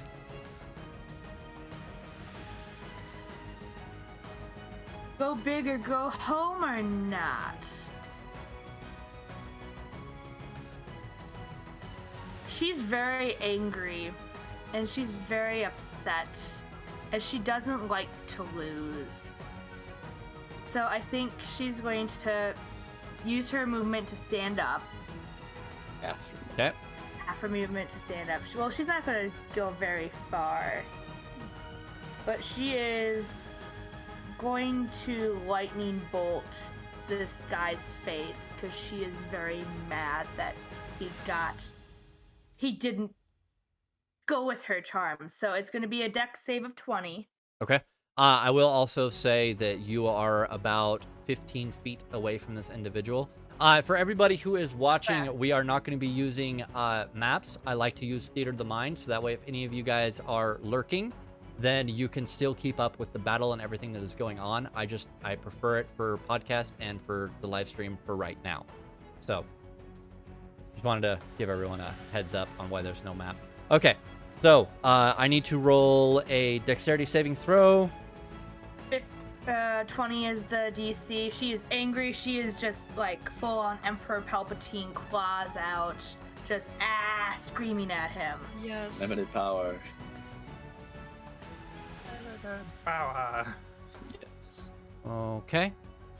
So you notice that as you jump up, twirling around, you can actually watch as this arc of electricity starts to come off of your pointed fingers. And as you complete the rotation and pointing forward, you release this bolt of energy out towards this individual. He looks like he's just stationary, like he's going to take the hit. Then all of a sudden, his body seems to mutate and shift, like he wasn't really even standing there, like he was able to willingly pull his own body out of the way of this ability. So that is going to be a save, even though he failed. Damage on a successful one, does that still count for him?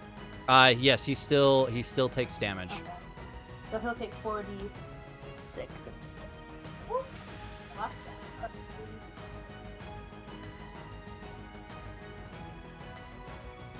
So that is going to be 9 points of lightning damage. Okay. Perfect. You actually watch as some of the tendrils from this bolt darting off towards him actually sear a little bit of the skin. You actually watch as the skin itself almost seems to peel away from the attack and then mend itself back together. You can still visibly see that he had taken damage, but the skin seems to be able to mutate and move. Your bolt continues off towards the back, hitting one of the balconies in the back and just destroying a section of this throne room. Okay. So is that going to be all your whole turn, Faye? The question I have is, for a free action, can I do an Arcana check to see if I recognize why he's all shimmery? I will allow it. Okay. Well, that's not very good. That's only an 11. Yeah, you're not exactly sure. You do have a good feeling that this individual is able to manipulate his own body, including his skin, so that way he can fully impersonate people. So in general, he actually might be able to move parts of his body willingly to be able to help himself dodge magical effects or maybe even weapon attacks.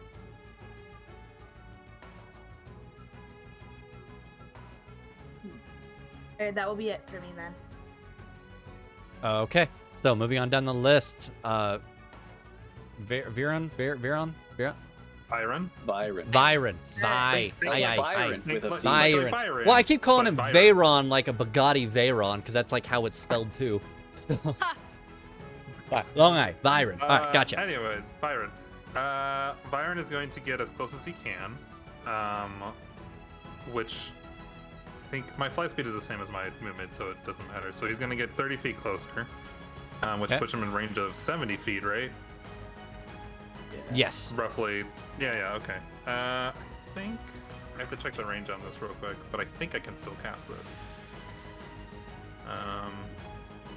Because I can't cast the other thing that I looked up while you guys were talking.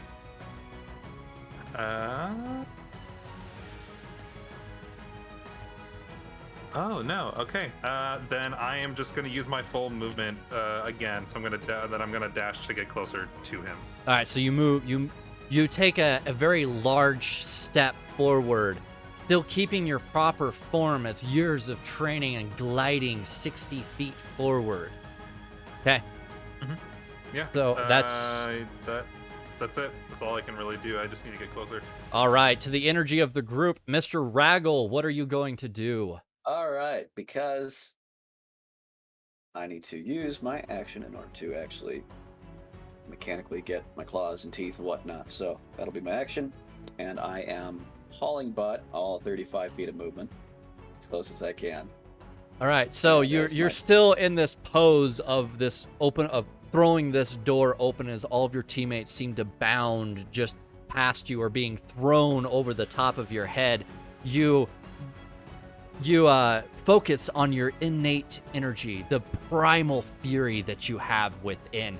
Your claws get bigger, your teeth get sharper, your senses, all 5 of them becoming more in-tuned and enhanced. you go back down on all fours, this time actually digging each claw into the ground even further, and take off using all of your movement. Instead of leaving scratch marks on this marble floor, you're actually removing chunks of this flooring. You're gonna be mad. Yeah. But Raggle doesn't care about any of that. Nope. All right, so now it is... Also cast as a bonus action, Draconic Transformation. So, with that, that's gonna end your turn, right? I don't want to get too far that'll ahead. end my turn. Okay. That's it. With that, it is the skin shifter's turn. You are visually going to watch as the skin mask of the prince actually dissolves. Its skin mutating and forming back to this skinless form. You can see the bony sinew and the muscle fibers of this creature before you. It seems like it should look like a not a shapeshifter, but a doppelganger. But this one is completely different than any other doppelganger that you've ever seen. And he disappears right in front of you.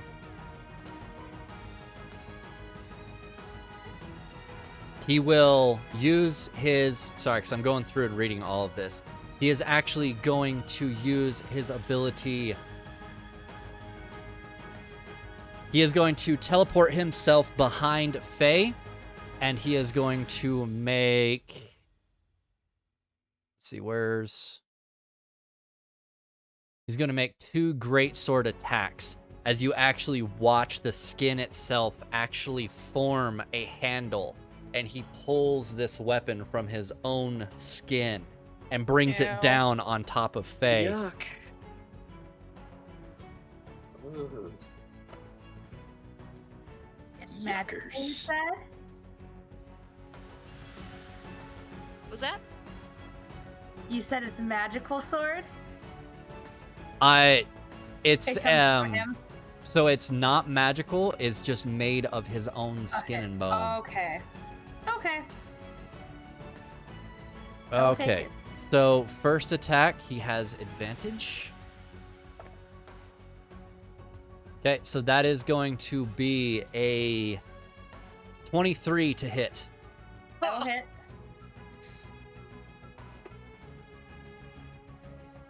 You will take 9 points of slashing damage as he continues the strike down. You actually watch as he brings the great sword back around and fully tries to plunge this blade into your face. He's going to make another attack.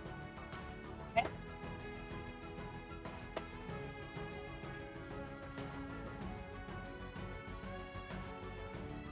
Okay.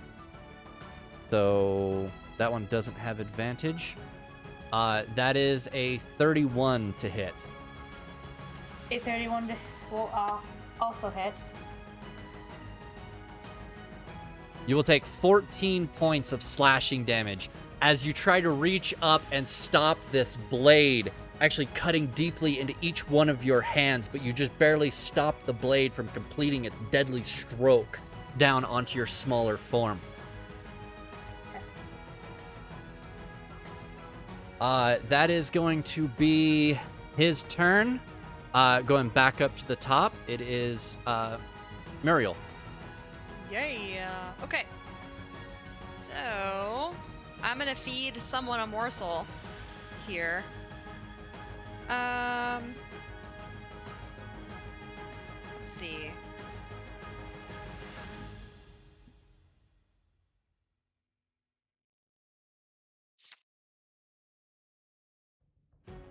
I can buff someone with more damage output. Let's see. Or...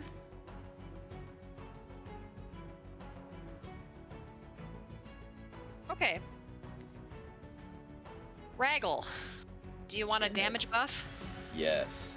Alright, I'm gonna damage buff you for my action. Say no to that. So you Yeah. turn around with another morsel, picking Raggle out. You turn around behind you. You can see these huge rocks being torn out of the floor and thrown up. Raggle has his mouth completely open, his sharp razor teeth filling his mouth and his tongue along the side. You can see this furious intensity behind his eyes as if they were glowing white. Excellent. I am going to toss into his mouth frosted grapes. And I will send you a screenshot of this, Raggle, but I'll read it off first.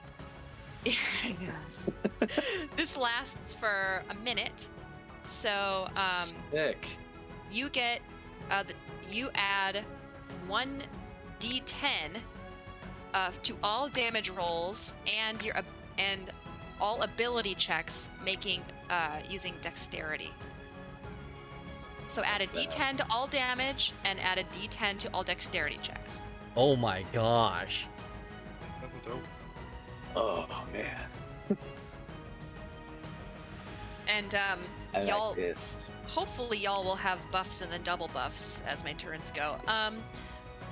And with that, I am going to just make sure to use my movement to keep within sight of my friends so I can throw them morsels, but I don't necessarily want to be too close to Big Bad because I am 85 years old.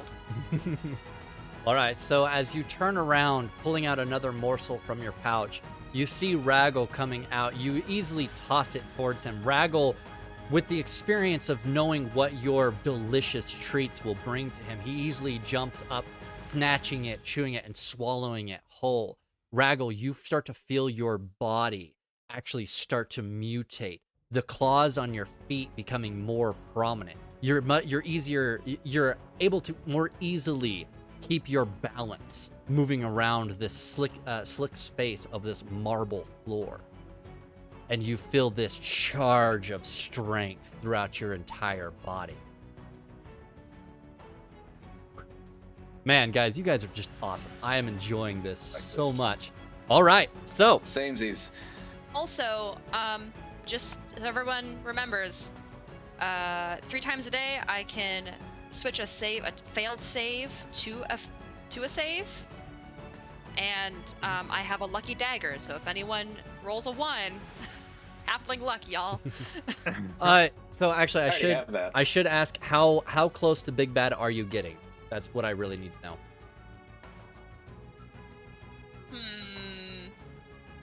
Well, it seems like everyone's gonna try to get within 30 feet of him. Okay. For attack purposes. So I'm gonna stay within 30 feet of my friends. Okay. So I'm probably not gonna get any closer than 50 feet to Big Bad. And right now I'm probably just 70, 60. outside of your morsel range, pretty much. Okay. Yep. So I can move in, throw morsels, and then go away. Okay. So with that, Big Bad is going to take his legendary action. No. Yeah, of course He is going to turn and see what you're doing. Raggle now ripping larger chunks out of the floor. Okay, so he is actually going to disappear right in front of everybody and appear. So I would say you're probably 35 feet, 40 feet away. He's 5 feet. He was within 5 feet of me, right? Because he hit me. Yes. As my Mage Slayer, I get an attack of opportunity, and it can be whatever spell I choose. Okay. So as he goes to disappear on me, I'm like, oh, hell no. And I want to prismatic spray him. Okay. So you actually I don't know watch. what Vyran was too, because you might have that nonsense happening. Okay. I'm not near him yet. Okay. So it would be a dex save as he goes to blink out and I shoot him. Oof. Okay, that's a dexterity saving throw. Yep, 20. And that is a fail, but he is going to wheel his own body to resist these effects, shrugging it off. I need to make sure I put down that. Okay. So So he does succeed. Does he take any damage from it? Does it that's have? what I'm looking. Okay. While you do that, I'm going to go ahead and take his turn. He is going to use his ability. He is going to disappear in front of everyone. He is going to move, teleport 30 feet up. He will not be within range of Muriel, but he is going to use the rest of his movement to move forward. And drawing his skin sword once again is going to make 2 attacks against Muriel. That's so gross. It's Muriel. Oh. Oh. Little And that will be 19 points of damage. Okay, 19 nice. points. So as he takes off, what was your spell? Prismatic spray. So I am letting out some lovely blue crackling lightning from my blue is cold, so I'm trying to freeze him as he disappears. So my hand goes up as like, no you don't, and cold comes out and it hits him, but he shrugs it off. Yeah, you do see the skin on his back as he turns away from you to use his effect actually begin to freeze and start to try to wiggle itself free from these effects. But as he disappears in front of you, just outside of your reach, in front of Muriel, he brings his sword around. Muriel, that is going to be a 22 to hit you.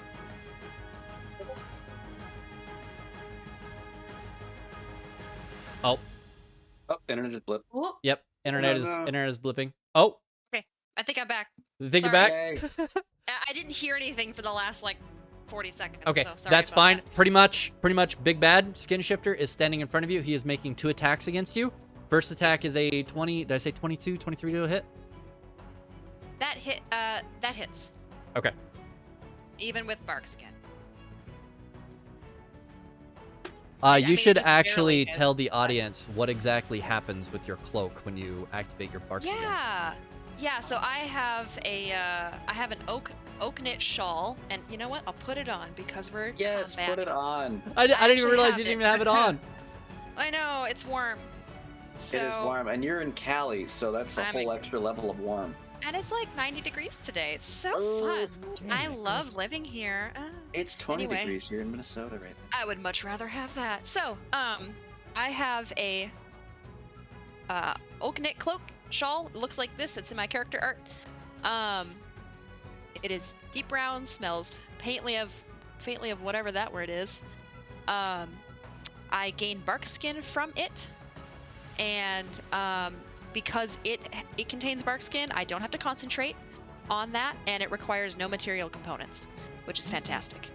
However, once it is activated, I cannot activate it for the rest of the day. Yep. So So as this figure stands in front of you, you innately just reach up, grabbing your cloak or your shawl, and it instantly moss and this bark begin to cover your entire body. Your feathers themselves start to go rigid from the magic coming from your shawl. Okay. The attack swings around with a great sword, cutting you deeply right across the chest. You actually have to take a step back from the impact that your shawl has actually been able to try to force back. You will take 9 points of slashing damage. Now, on all of my D&D, I like to make it that when somebody rolls a natural 1, they can use their reaction to make a counter attack. He rolled a natural 1 on his second attack. So everyone who is within melee range can use their reaction to make a counterattack. beautiful. I have a morsel for this. Okay. Okay. So in response to that, I'm gonna reach into my cook's bag and I'm going to throw into his mouth hardened bread. I think. Let's see. Actually, yes. I'm gonna some jagged, stale, crusty hardened bread, and Real big crouton. real big crouton.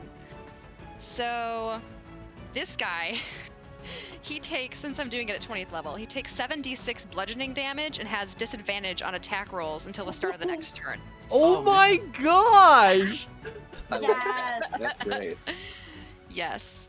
All right, so go ahead and roll your damage. Let me go ahead and set the scene. So as this attack cuts you deeply right across the chest, your jaw trying to resist some of the damage, forcing you to take a step back.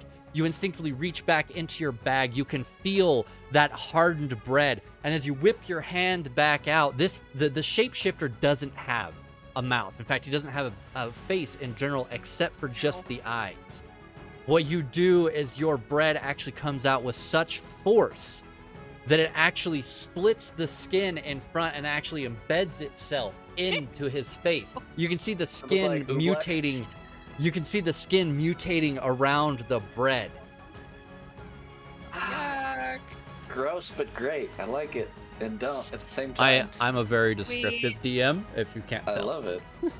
Kyle, it's been fantastic. Let me just calculate my damage because it's kind of a lot. It is a lot of damage. 33 points of bludgeoning damage. Holy crap! And he has disadvantage on rolls for the next turn, for his next whatevers. Hang on. Disadvantage on attack rolls until the start of my next turn. Nice. Ooh, that's good stuff. Now, Kyle, am I close enough? Because I was. So moving you've in moved step 30 with feet up. Muriel has 35. moved 30 feet up. 35? Okay. You know what? I will actually go ahead and give you that. You are just within range that the motion that you have can just move you just so gently right within that beautiful attack range. Let's see, what am I rolling here? I really like I like more flavor and more fluid combat than map combat. Okay. So I am going to try to bite him. Do Okay. it, Waggle. I got teeth. 9 plus 15. That was a 24 to hit. Was a 24 hit? that's a hit. Okay, I'll be. Aim around the No, force the bread farther into his face. I can't reach that high. It's gonna be 15 points of piercing damage from my bite. Wow. Bite him right in the leg, right in the calf. Yeah.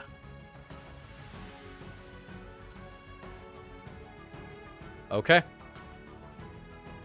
All right. So with that, you see Muriel getting attacked by this thing, the bread being thrown into this creature's face.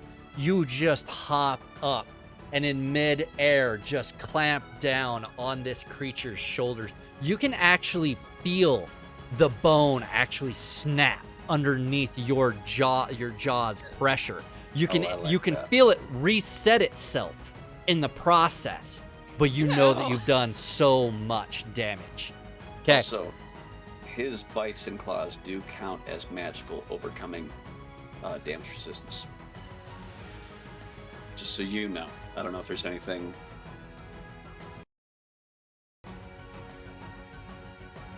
Okay. Hold up. My headset just decided to die. But it like just cut out.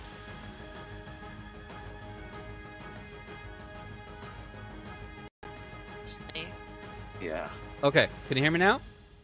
Yeah. All right. We're all having technical difficulties tonight. It's Yay. all good, it's fine. That's all right. I'm having fun. Okay, so let me just double check this sheet real quick.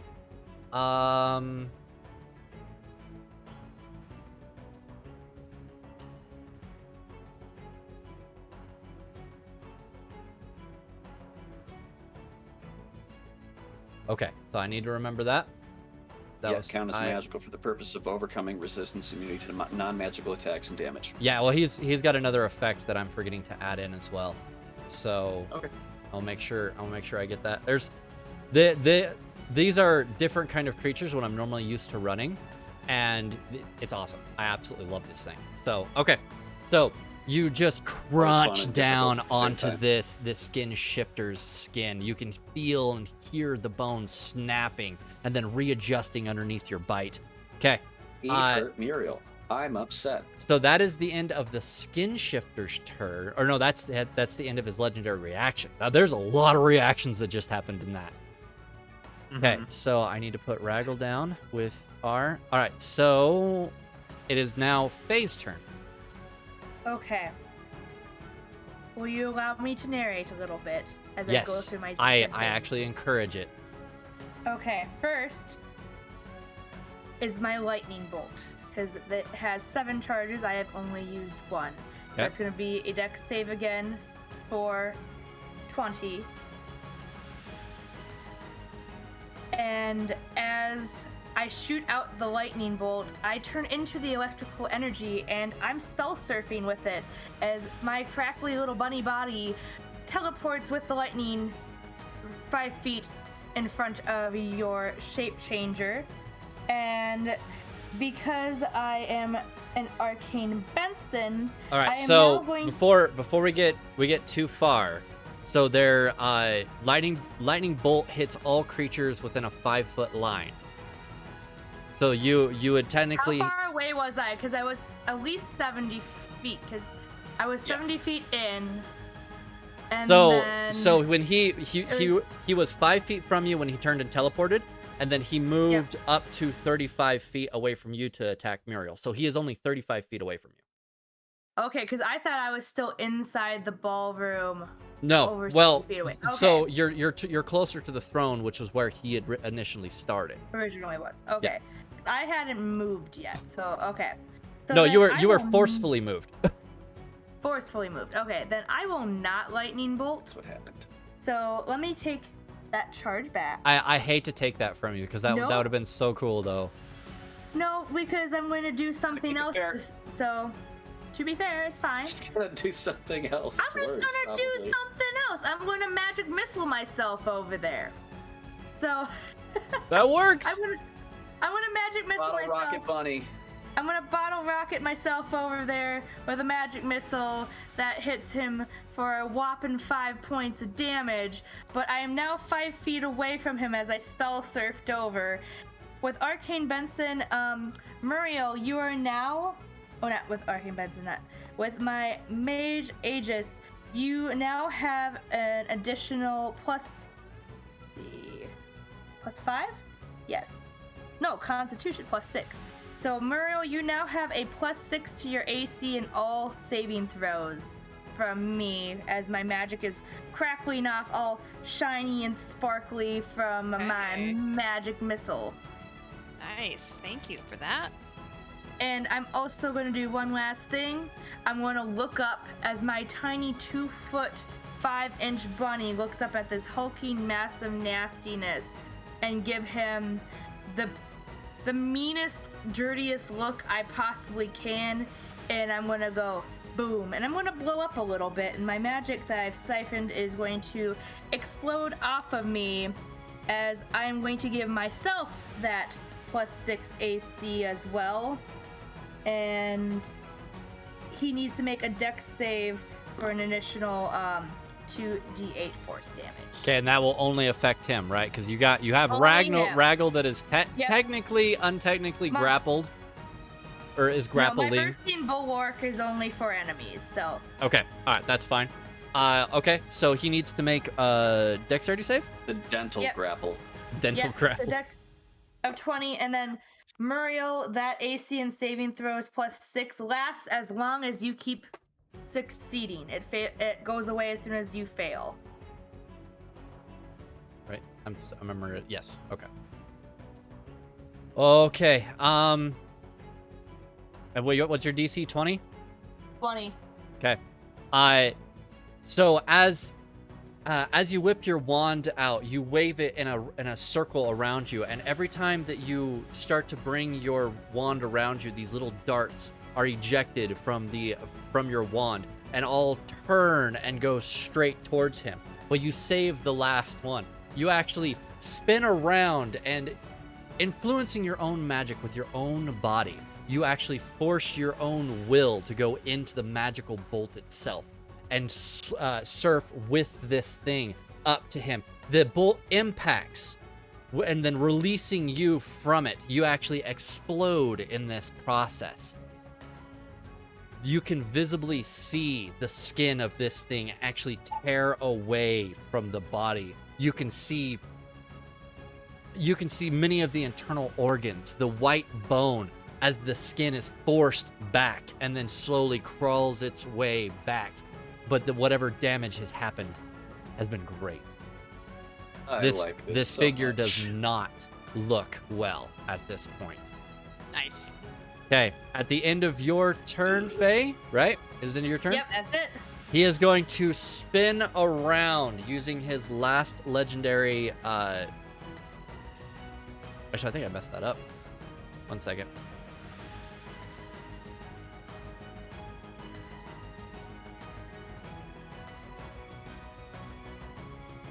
Like a bonus side. Oh, I did kind of mess that up. That's okay. He is going to go ahead and spin around, and he is going to make an attack against Faye. Okay.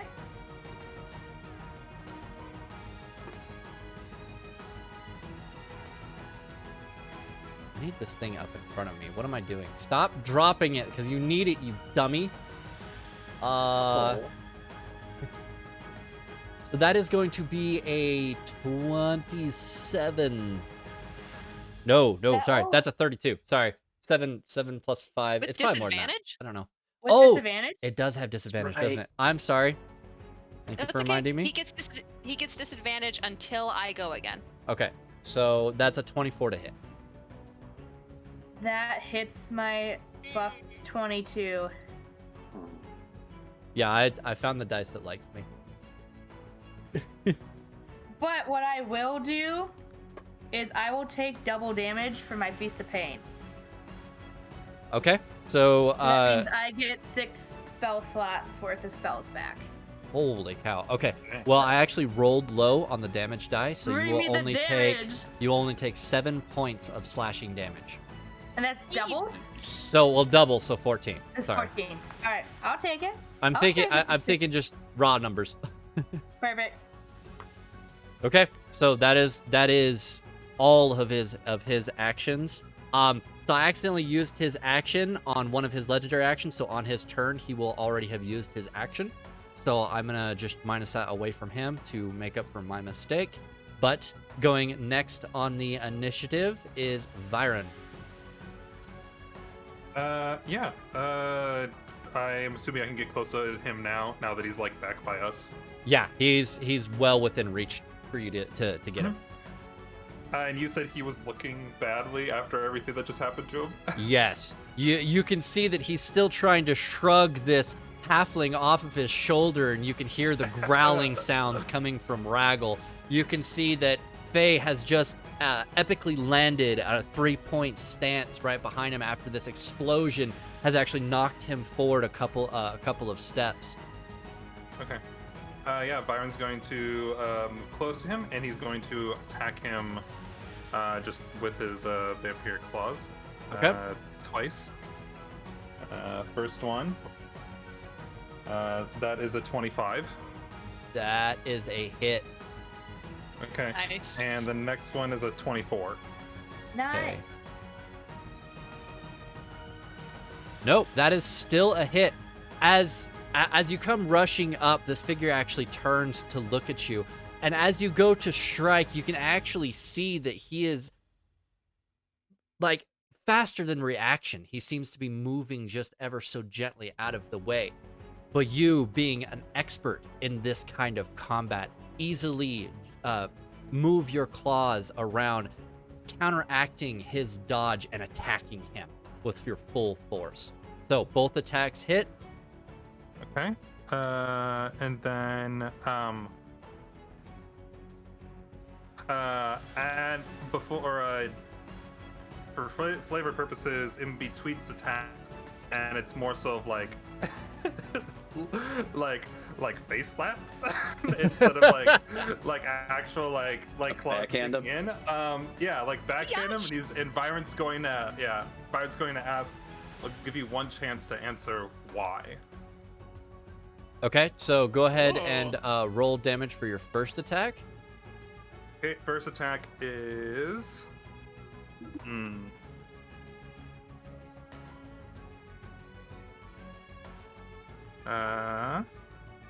Got Ghost Raggle over there in the corner. Okay. Get more dice Okay. because I have a film coming up. Bloody. I don't.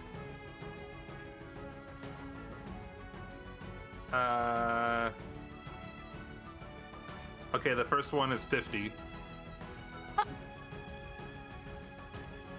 50 points of damage? Is he still alive? I hope he's still alive because I need him to answer Really? the question. I don't. I Really? can also turn that number down.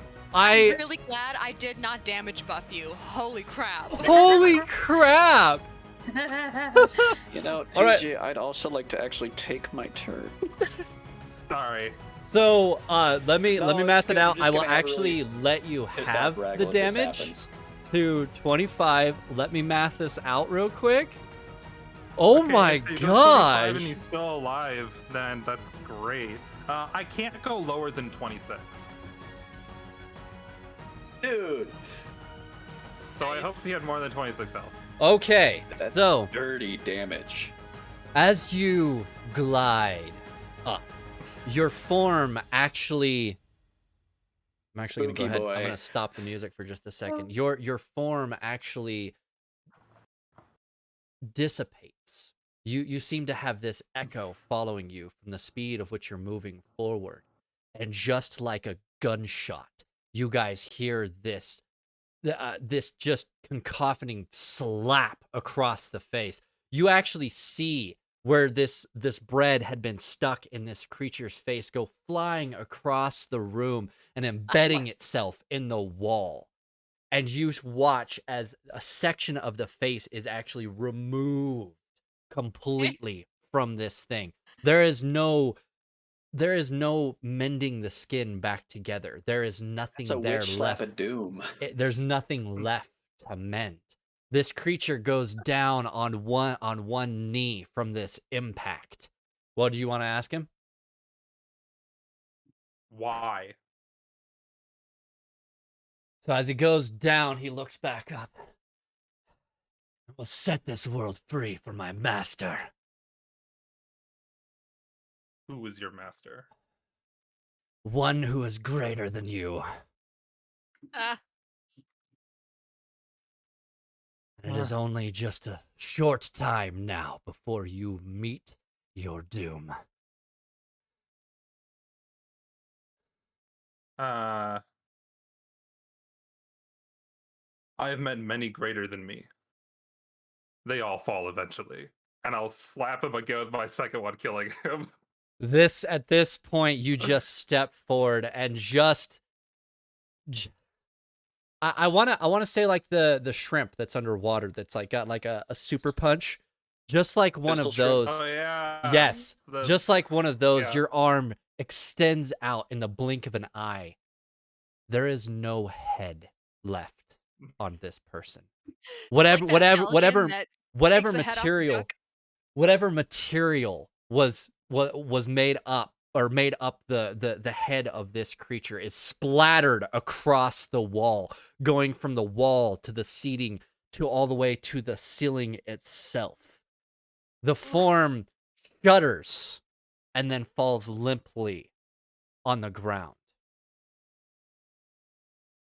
In the quiet of what you have just done, you hear this voice, this disembodied voice. You are too late. My master will soon be free, and then you will all perish. The creature, a humanoid devoid of any skin, correlation, and lacking in definable features. Oh, okay, never mind. So that ends at that. So I think that is actually a typo, Carl. You have that all written as if I'm supposed to be reading it.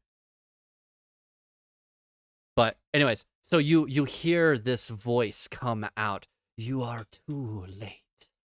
And as that voice echoes in this chamber, the ground beneath you cracks and breaks open. I need everybody to make me a dexterity saving throw.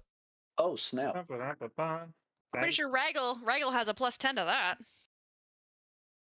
Dexterity? Yes, because I buffed you. Oh, I Plus- Yeah, do. yeah, That's you have a right. +10. I like that. I like that a lot. Dirty 20. Hey, Mariel, can you make me save this one? Yes. Thank you. 28. Yeah, Did no, you roll a one? it's in the actual PDF of the book. You have it where it's like I'm supposed to read the following aloud. You are too late. My master will soon be free, and then you will all perish. And that should be where it ends, because then right after that, you still have it in the golden text, and it says the creature, a human devoid of any skid correlation and lacking any definable features, grasp the pendant around its neck and crush. Well, okay, maybe I'm just reading it wrong because I've already said that. So I guess I'm rereading what I've already set the stage on. So never mind, that's my fault. Thought I'd pulled a fast one on you, but instead I pulled it over my own eyes. You Jedi mind tricked yourself. Yeah, there's no things up here. Okay. I like my lucky dagger. I rolled a nat 1. I'm gonna re-roll that. Oh my, Ooh. you have a lucky dagger too? Oh my gosh. I spent my gold wisely. Let's see. Hey. Okay, that's a 14 for me. Okay, so 14 going around. So I'll go from stream. So Raggle, 28. 28, Faye, Dirty 20. Vyran. Saved from Muriel's ability. Okay. All right. So who had the lowest, Muriel? You had the lowest, Me, right? 14. 14, yeah. Sorry, I have so many numbers in my head, I lose count. All right, so Muriel, you actually stumble a little bit from the sheer crack that is happening underneath your feet.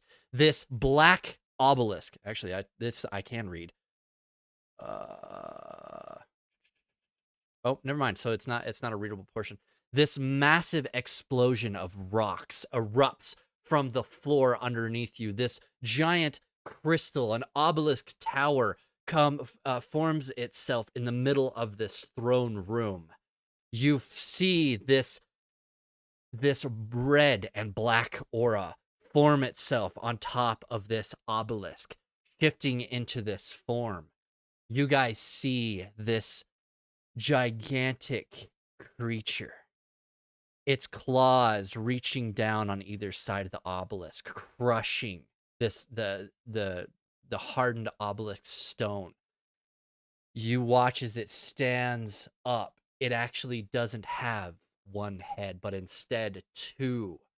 This rib cage looking headpiece wraps around its elongated head, and underneath you can see the pulsing form of this brain matter underneath.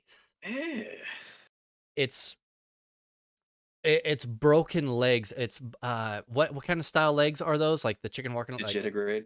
Yes. Digitigrade. Digitigrade legs perching this form above them and then hopping down. The creature leaps from on top the obelisk pillar, taking flight as it does.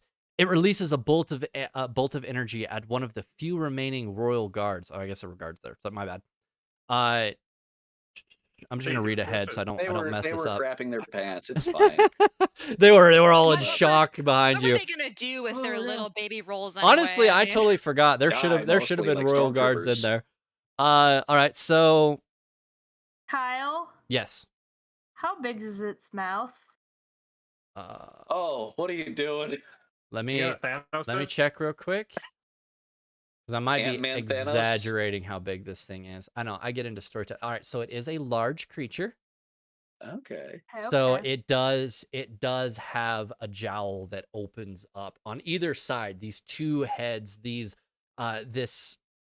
hissing sound seems to come out. This form drops down from on top of the obelisk, and you can hear this distant whisper of a voice.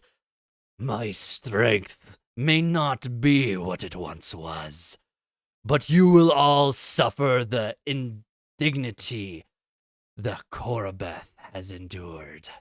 The Korabeth will not be denied in its revenge. Its eyes fall upon each and every one of you.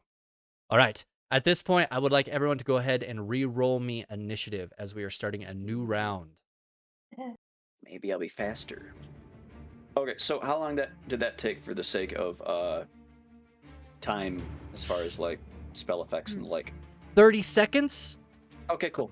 Yeah, I don't want you guys to lose some of the buffs and stuff you have, because I actually really enjoyed you guys Some buffing pretty yourselves sick up buffs. for this fight. Yes. Yeah, I'm sorry, Carl. I seem to be butchering everything, but I Listen, absolutely you're doing love it like on the stream, off the cuff. It's gonna happen. Yeah, it's okay, don't gonna worry happen, about it. and like everything is so good in this. I highly recommend if you guys are looking for one shots or adventure, off the cuff adventures and stuff, jump on there and get some of his stuff. They're really cheap. They're like $5 to $15, I think I remember right. Like, oh, he's an amazing writer, and I'm enjoying this story so far. Okay. Not cheap, reasonable. Very reasonable. Yes, Reasonable. he's very reasonable. He was, yeah. So, okay, so, Vash, buddy, I love you, but you're in the way. I have a stream. I love you. Faye's Go gonna down. look at all of you down. with Go the down. please tell Go. me no look. Go down. Go down. Okay. All right. So, I should actually do this how I normally do this. 20 through 15. Dirty 20. 18. 18. Sorry. Who has the higher dex out of you two? I have Oh, 0. that's a higher. My Okay, dex so- is -2. My dex would be +2. Whoops. Vyran. Spell it right so you know how to say it. Okay. And then, Muriel, what'd you get? For my initiative, Yes, for your initiative, please. it was baby. It was like baby. 12. It was 12. Oh. All right. So let me go ahead and roll the initiative for the Sarabeth. Sarah Beth. Oh. Yes, I said that right? Yeah, the Sarabeth. Oh, and I didn't put my music on loop. For shame. Dare you? Yeah, I just hit the pause play. Okay, there we go. Now, boom. All right. Fixed. So that is going to be... Okay.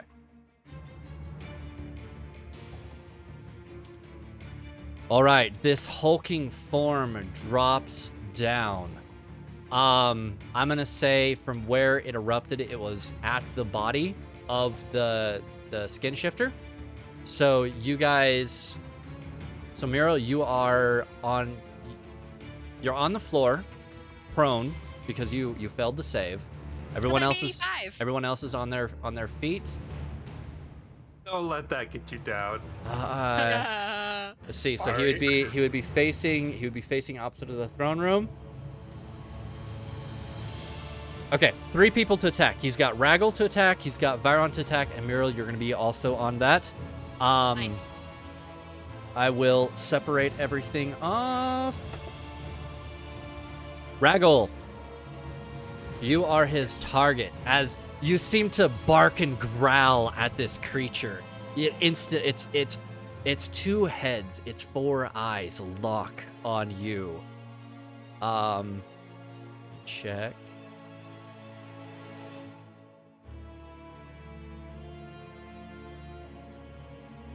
Oh, I actually need to open this up too. I apologize, everyone. There's a lot of stuff that happens with this guy.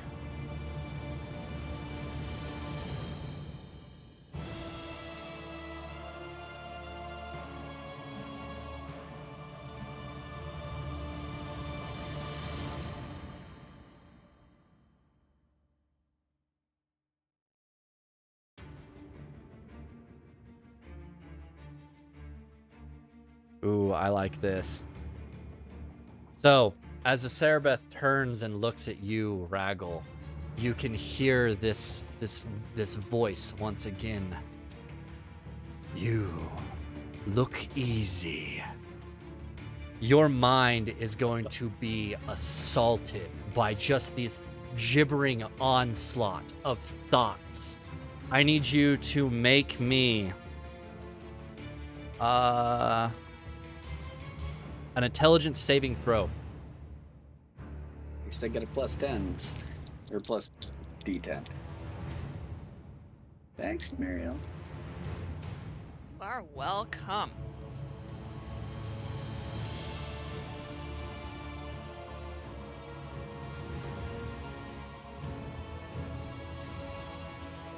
Gonna be 19. 19. That is a fail. Ugh. You will take 1, 2, 3, 4.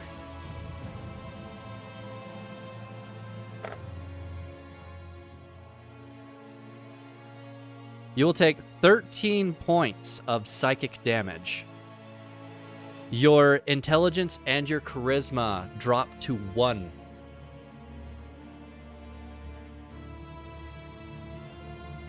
At this point, you cannot activate spells, items, understand language, or communicate in any intelligible way. The creature, however, can identify friends, follow them, and even protect them. Can I still attack things? From what I'm seeing is that you still understand that is big bad and must Big eat. bad kills. Okay, so with that is going to be his turn. Ooh, I need to remember that that's also there. Okay, so moving on to you, Raggle. It is now your And a turn. nat 20 on my concentration on my spell I had already, but I don't know what that does with my whole feeble mind dum-dum. Yeah, I'm gonna say with feeble mind, you are unable to maintain that concentration.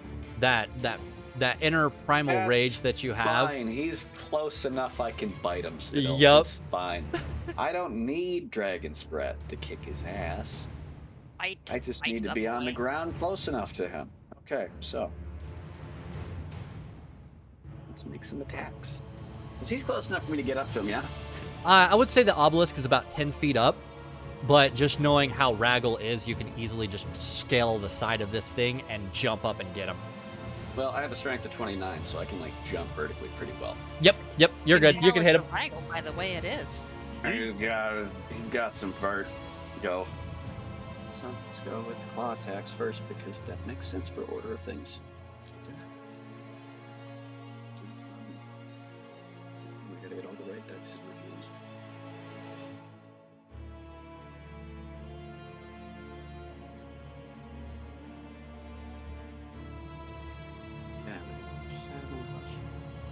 Math is hard. Does a 22 hit him? 22 does hit. Okay, sick. Then the other one's definitely got to hit him because that's like 18 plus 15 and a bunch of numbers. Yeah, it's a bunch of numbers. It's over 30. You're good. And just for the sake of his bite after his 2 claw attacks, because yay, claw attacks, offhand, weapon, open hand, blah, blah, blah. That's cock. That's also cock. Stop that.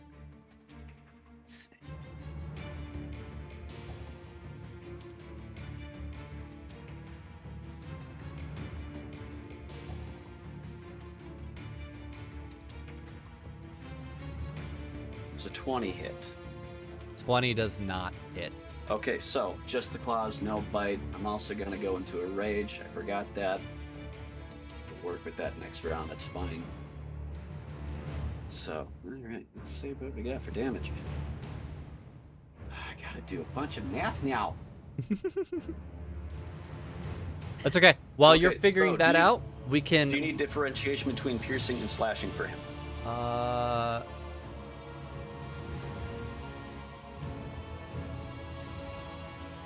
No. Wait, you're all Don't good. worry about that because I only got the slashing. Yep. Nope. You're all good. Okay. So while you're doing that, I'm gonna go ahead and push forward. So I have to wait. Because he would use this right after that. That is going to be 47 points of slashing damage all told. Jiminy Christmas. I didn't even get to bite him. Whoops. I'm Not adding bad, instead of yo. subtracting. Yeah. Let me just add that as health. No, Okay. I don't like that. So as you just scale the side of this obelisk, the Cerebreth actually brings an arm up, and you just latch onto the side of this thing, clawing at this arm the best that you possibly can. the Cerebeth actually brings its arm in closer. Ah, I am not the one who you should be attacking. Cerebeth is going to use his legendary action and use Commanding Thoughts. He is going to target you. I need you to make a charisma saving throw. My charisma's a 1. Yup. However, You got a chance. no, Just gotta roll a nat 20, that's all. or That's all I gotta do. Or I Or? have one more turn of failure into Oh, success. that thing. Yes, that's a lovely thing. So you could use that if you fail. Well, that's a 2. Do you want to use it? I'd love to. You I may don't use want to it. bite friends. It's all yours. What are you talking about? Would it be the first time? I mean, in a very malicious way. It's true. Bite to hurt. All right, what is your so you can succeed? Is that what it does? If Yep, I see she an can ally force the fail, success. yes. If I see an ally fail a saving throw, I can choose to have them succeed instead. All right, so you can actually see Raggle actually standing back, shaking his head from all of these thoughts jumbling together inside. And you just call out to Raggle, remember who your friends are. And you can see Raggle grins his teeth and begins to once again dive for the Cerebeth's throats. Okay, so that is a succeed. Dang it, I really wanted to catch you on that. All right, so that is going to be the Not end of his today. legendary action. So we're gonna move down. Faye, it is now your turn. So sorry, Kyle. No, you're not. How dare you No. guys be overpowered? How dare you? How dare we be OP?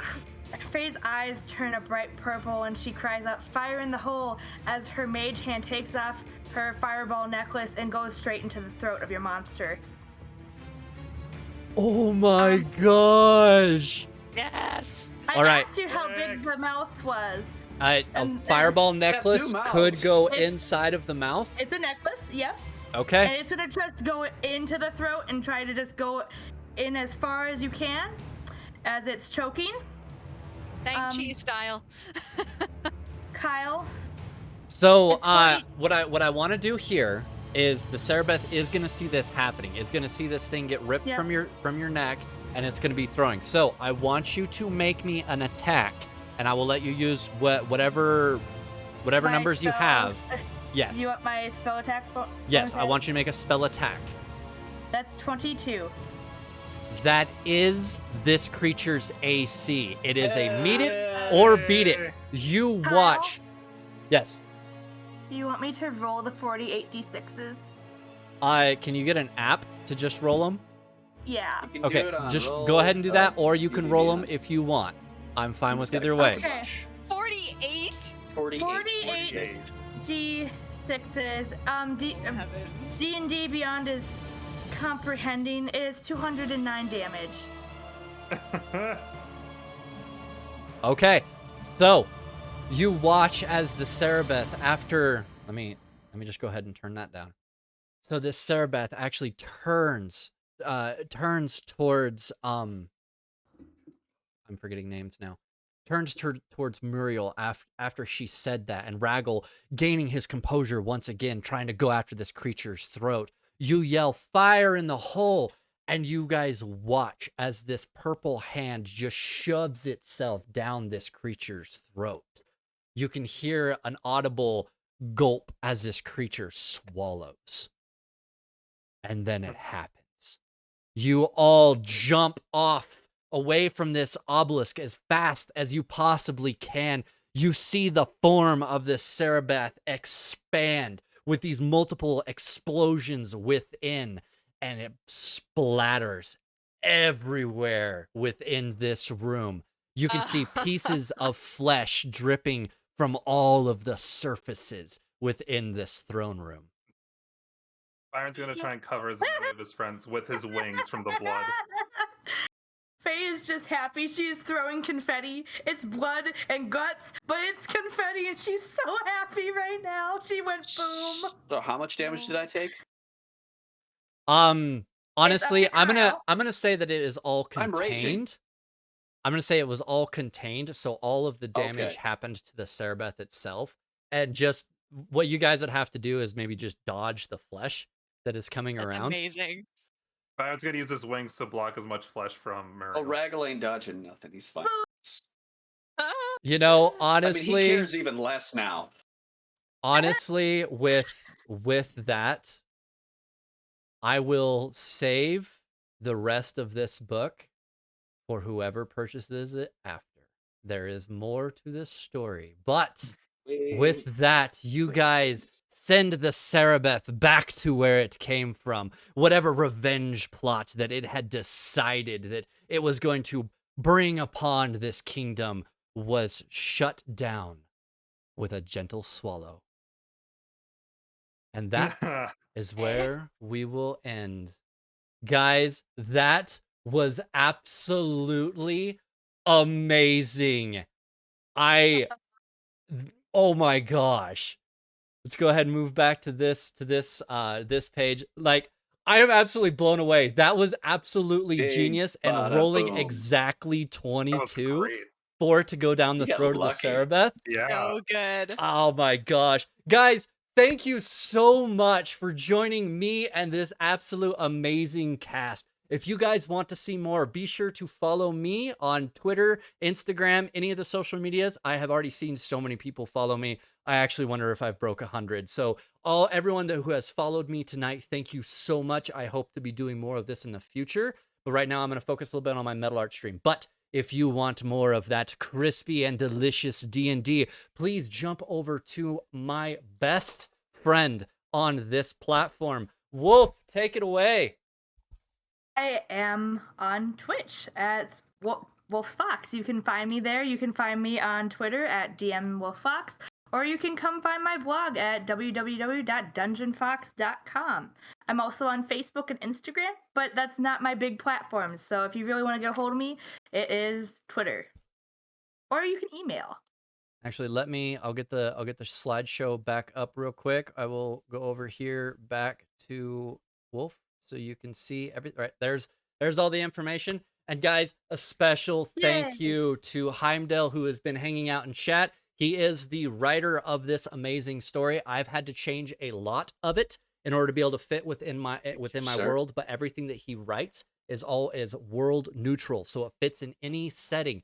Guys, this has absolutely been so much fun doing this. So please make sure you show everybody here that love and support, that tastiness that everyone has already shown me. And guys, make sure you jump on over to Carl on his stuff. Let me do this. I have pictures to show people. I need to show them. But jump on over to the DMs Guild or the other one, Drive Through RPG. Check out his stuff. It is worth the purchase, guys. Thank you, everybody, for showing up, and I will catch you all next time. And as always, stay tasty. Bye! Bye-bye. Oh my Bye. gosh, dog.